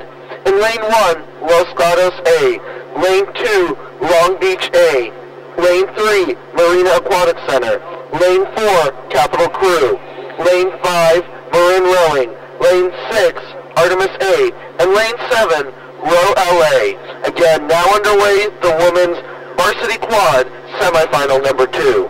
We turn it over to the water for the race call as these crews make it down the course.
Ladies and gentlemen, semifinal number 2 is now underway for the women's varsity quads. And again, 3 boats will go on to the grand final tomorrow. So those 3 boats right now, we have 2 boats out in front by open water. It's going to be lanes 1 and 2, the Los Gatos A boat, followed by Long Beach A. Then back inside the 3rd place, that's going to be lane 3, Marina Aquatic Center. Right next to them down by only 3 seats, Capital Crew in lane 4. So again, 3 boats go to the grand final, and right now Marina and Capital are side by side fighting it out for 3rd place. In 5th place, we fall back to lane number 6, Artemis. Artemis with open water over both Marin in lane 5 and Row LA in lane 7. Row LA rowing really nicely here, and they're again one of the newer, younger programs, and here they are keeping pace with Marin and Artemis, who have both been around longer. Back to that 3rd place position, because that's the race to watch here. Marina working out now to a little bit more of a, I want to say, 4-seat advantage now over Capital. Capital's boat, they've got their bow ball at Marina's stroke seat, but Marina making a big push here right at 750 meters, and Marina looks like they're going to squeeze out another few seats and end up with about a stern advantage over Capital. Capital still in contact, Marina settling back down now. Meanwhile, out in front, the leader continues to be Los Gatos, followed by Long Beach A. Long Beach has sent a lot of sculling boats to nationals, and I'm sure they want to do it again this year, as this is a nationals event when it's run during the grand finals. Halfway markers, there goes Los Gatos and Long Beach, and it will be Marina for the 3rd place position. And now Artemis making a big push and charge, and now Artemis at the halfway line in contact with Capital. Capital now 1 seat open water behind Marina.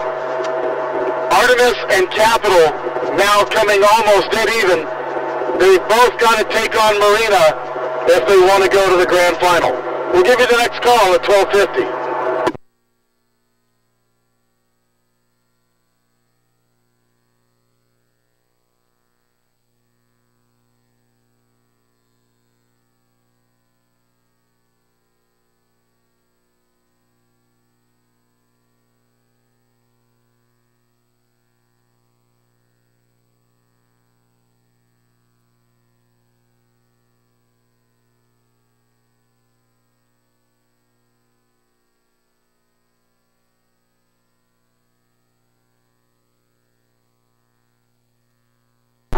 And here's the call at 1,250 meters.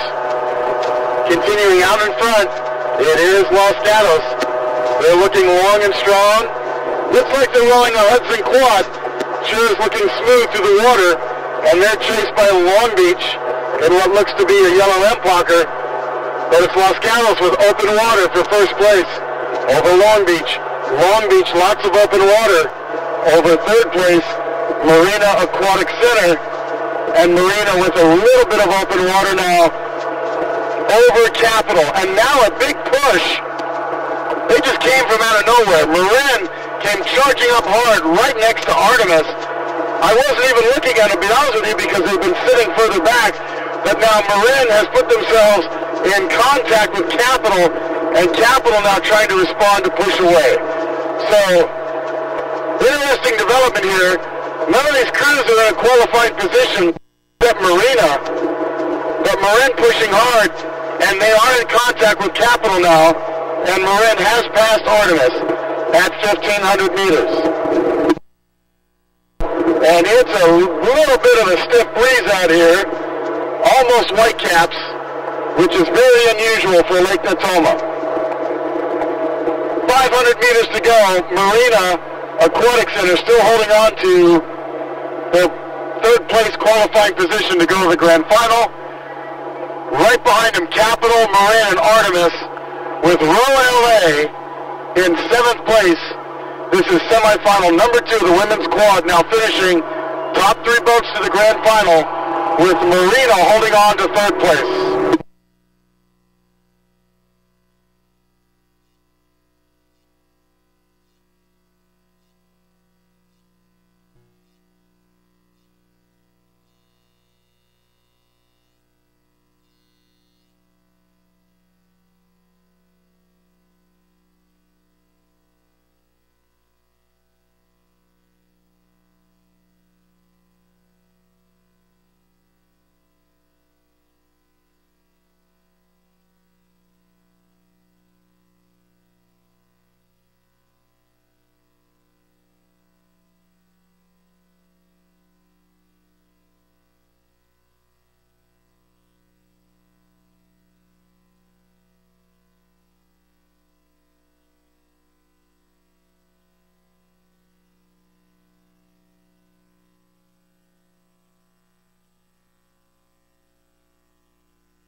Ladies and gentlemen, that was the finish for the women's quad semifinal number 2.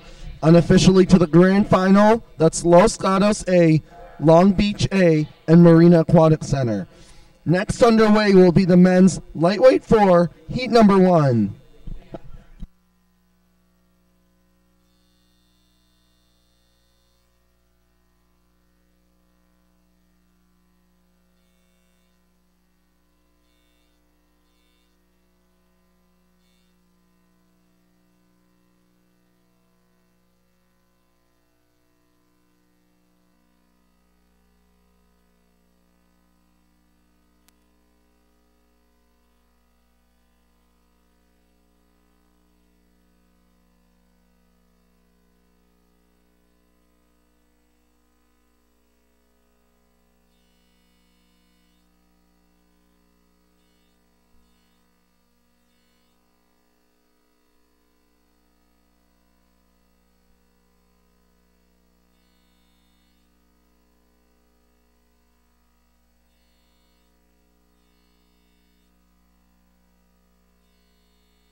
ladies and gentlemen, we've had a start for the men's lightweight 4, heat number 1 of 3. Let's set the lanes here. Lane 1, Newport. Lane 2, NorCal. Lane 3, Berkeley High School A. Lane 4, Marin. Lane 5, Brophy. Lane 6, San Diego Rowing Club. And Lane 7, Humboldt Bay Juniors. That is the first heat for the men's lightweight 4s. Top 2 go to the grand finals. They are now underway. We turn it over to the water for the race call as they make it down the course.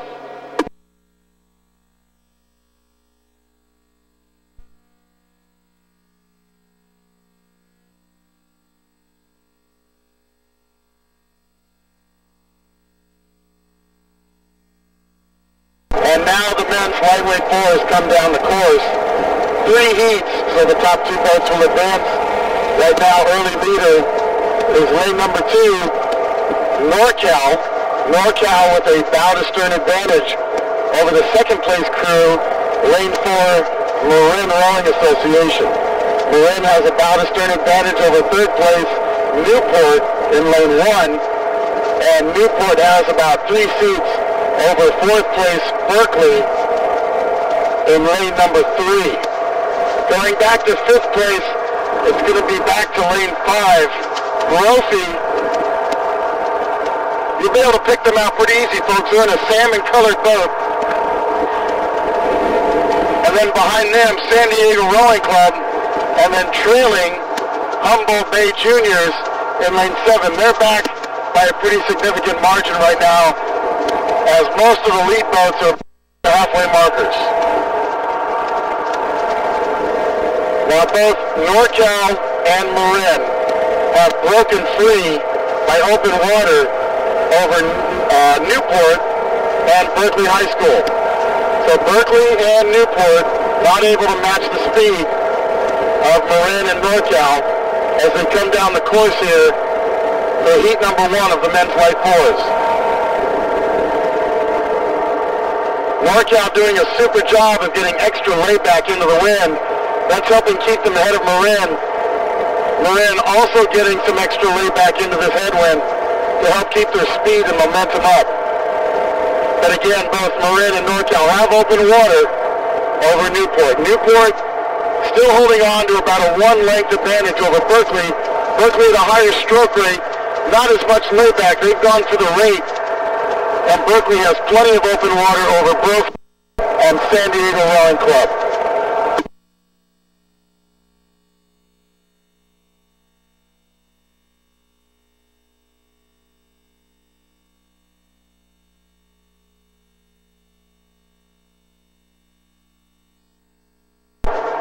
At 1,250 meters, it's still NorCal and Marin, followed closely by Newport and Berkeley High School, then further back to Brophy, San Diego Rowing Club, and then finally Humboldt.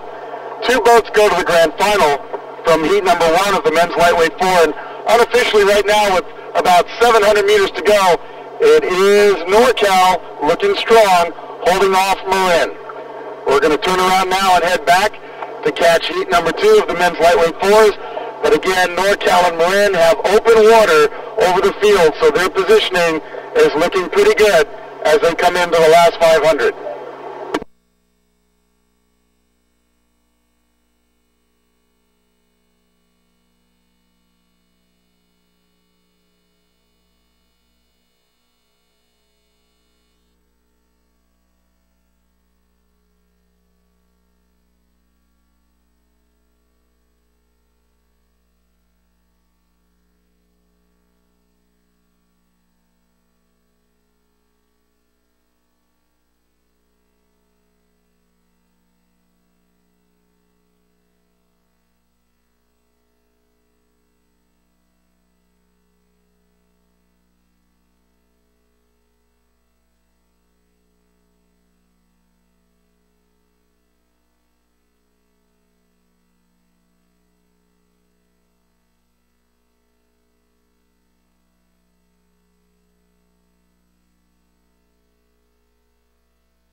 Ladies and gentlemen, that was the finish for the men's lightweight 4, heat number 1. Unofficially to the grand final is NorCal Crew out of lane 2 and Marin Rowing out of lane 4. Now underway is the second heat for these men's lightweight 4s. In lane 1, Long Beach. Lane 2, Capital Crew. Lane 3, Marina Aquatic Center. Lane 4, Pacific B. Lane 5, Stanford. And Lane 6, Berkeley High School B. That is the men's lightweight 4, heat number 2, now underway. We turn it over to the water for the race call as the crews make it down the course.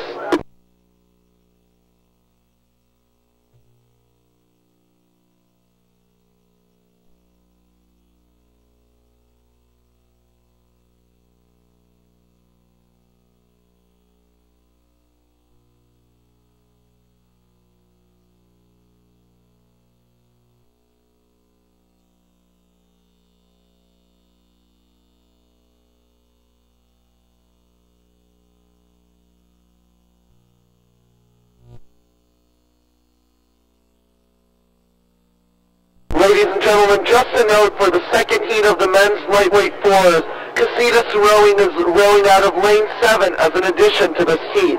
Again, the top 2 places going on to the grand finals tomorrow.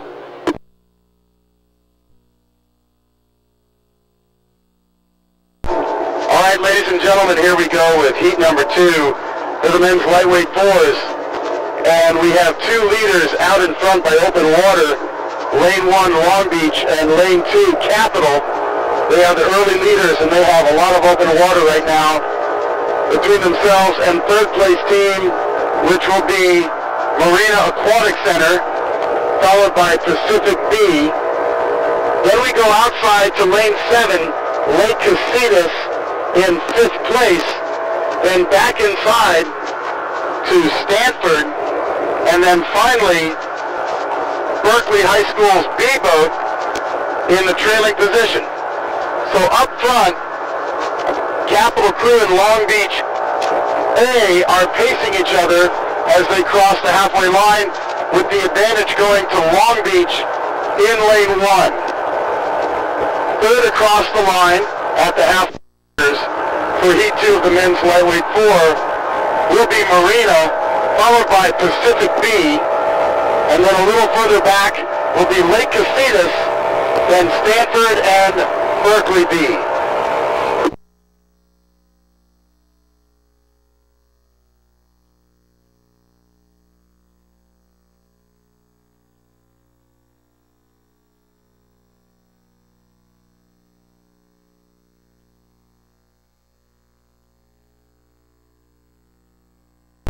As we approach 1,250 meters now, Long Beach taking up the stroke rate, Capital not taking up their rate at this point, and as a result, Long Beach now working out to a 1-length advantage over Capital, but Capital still with lots of open water between themselves and the remaining field of Marina and Pacific B.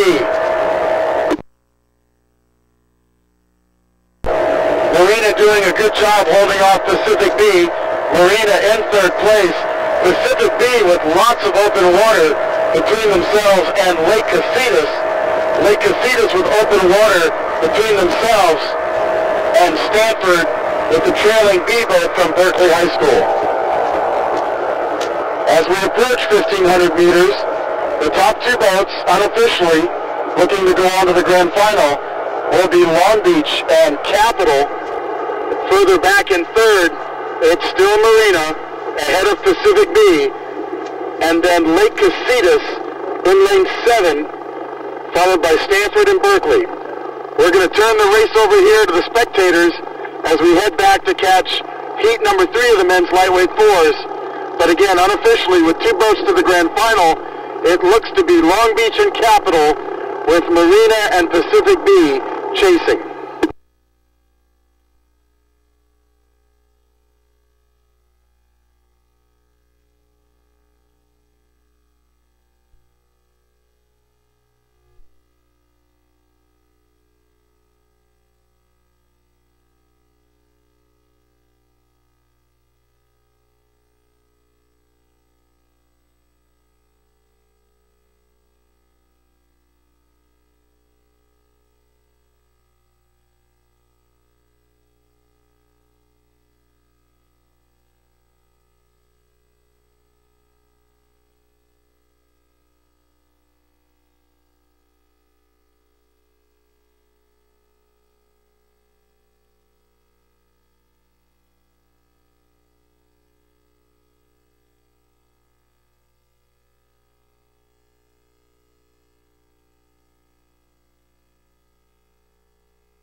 ladies and gentlemen, our next race is the third heat of the men's lightweight 4.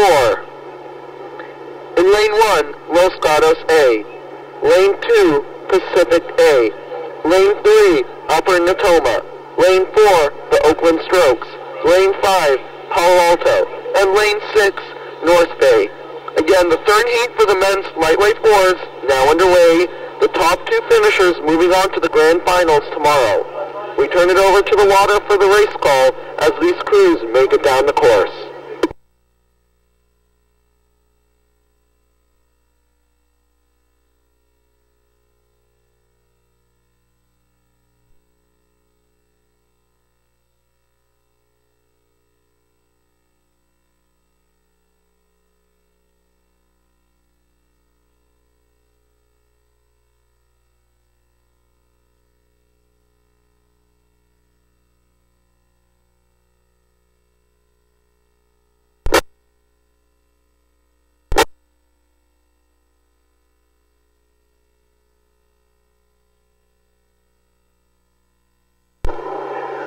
And ladies and gentlemen, here comes heat number 3, the last heat for the men's lightweight 4s.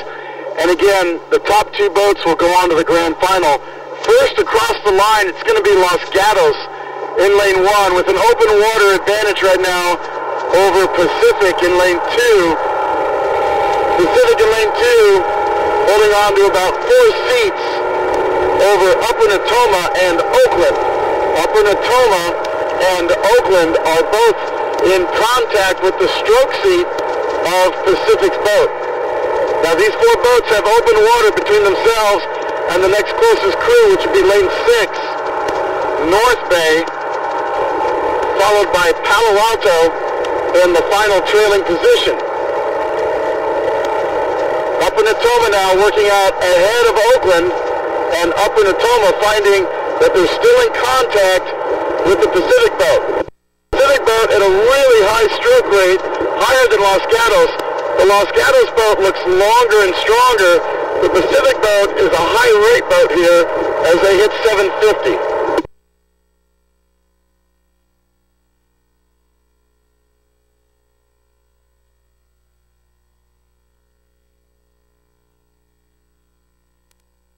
Pacific coming down the course at 36.5 to 37 strokes a minute, keeping a really high rate here, and in the process they've now pushed away from both Upper Natoma and Oakland. Upper Natoma and Oakland pacing each other side by side, half a boat length of open water behind second place Pacific. The leader, Los Gatos, continues to have an open water margin, almost a full boat length now, over Pacific Rowing Club. Further back, it continues to be in 5th place, lane 6, North Bay, and Palo Alto in 6th.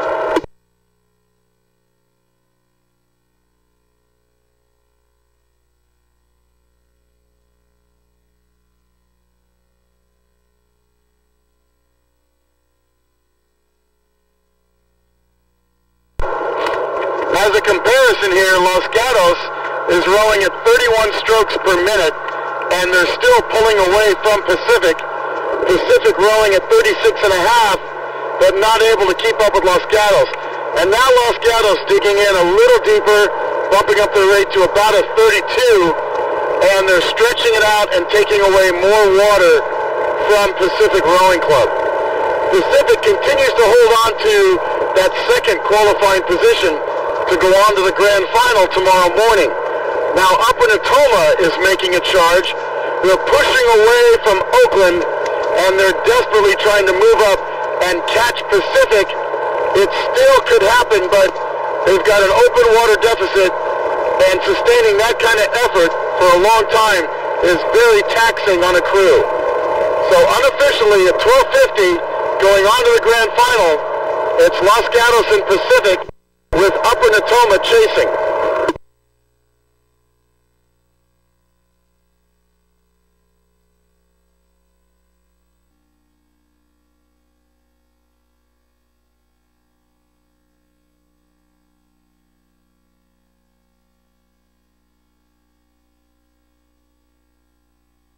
And here we come to 1,500 meters. It's going to be Los Gatos rowing that nice, long, relaxed stroke across the line, still taking water away from everybody else. Pacific charging hard. I'm going to get a rate on them because it's really high.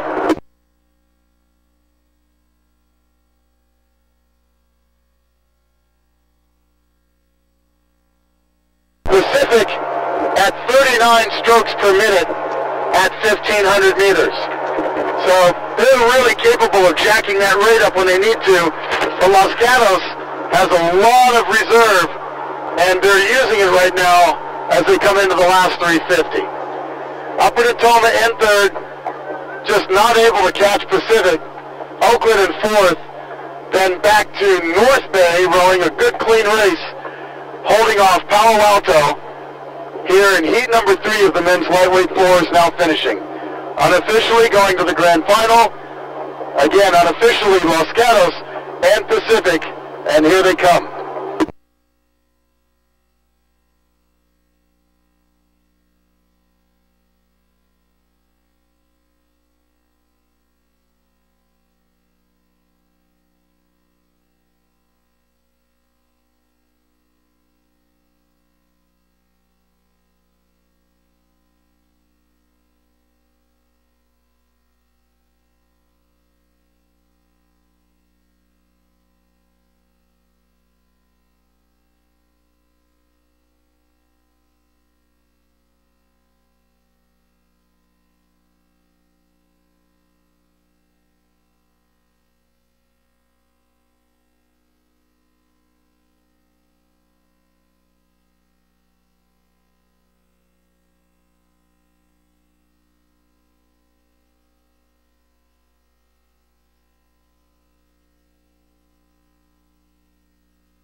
Ladies and gentlemen, the women's pairs are next.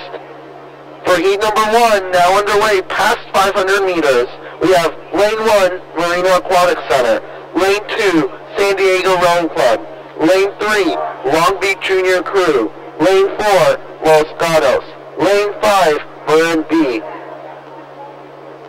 That is the first heat for the women's pair. Top 2 going on to the grand finals. And then now past 500 meters, we turn it over to the water for the race call as these crews make it down the course.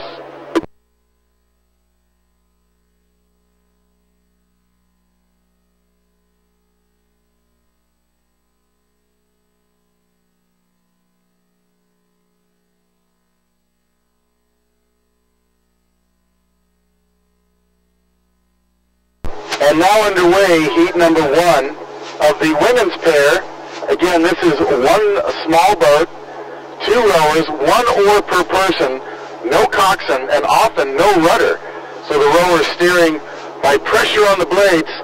Sometimes they do have a rudder, but that's pretty rare in the pair. So what we see here right now is out in front, San Diego Rowing Club by open water over Lane 1 Marina. With 2 boats going on to the grand final, Marina in that second place position has a comfortable open water advantage over Lane 5, Marin B. Right now Marin B is nowhere close to challenging Marina, so it's looking pretty good for San Diego Marina. If anything, Marina is trying to move up on San Diego. Going back to the last 2 boats in this 5-boat heat, we have Long Beach and Gatos. They're pacing each other side by side, but they're behind the Marin B boat by quite a margin, about 50 meters of open water. So pretty easy race to call here as we approach 1,250 meters. 2 boats go to the grand final, and right now it's San Diego and Marina with Marin B chasing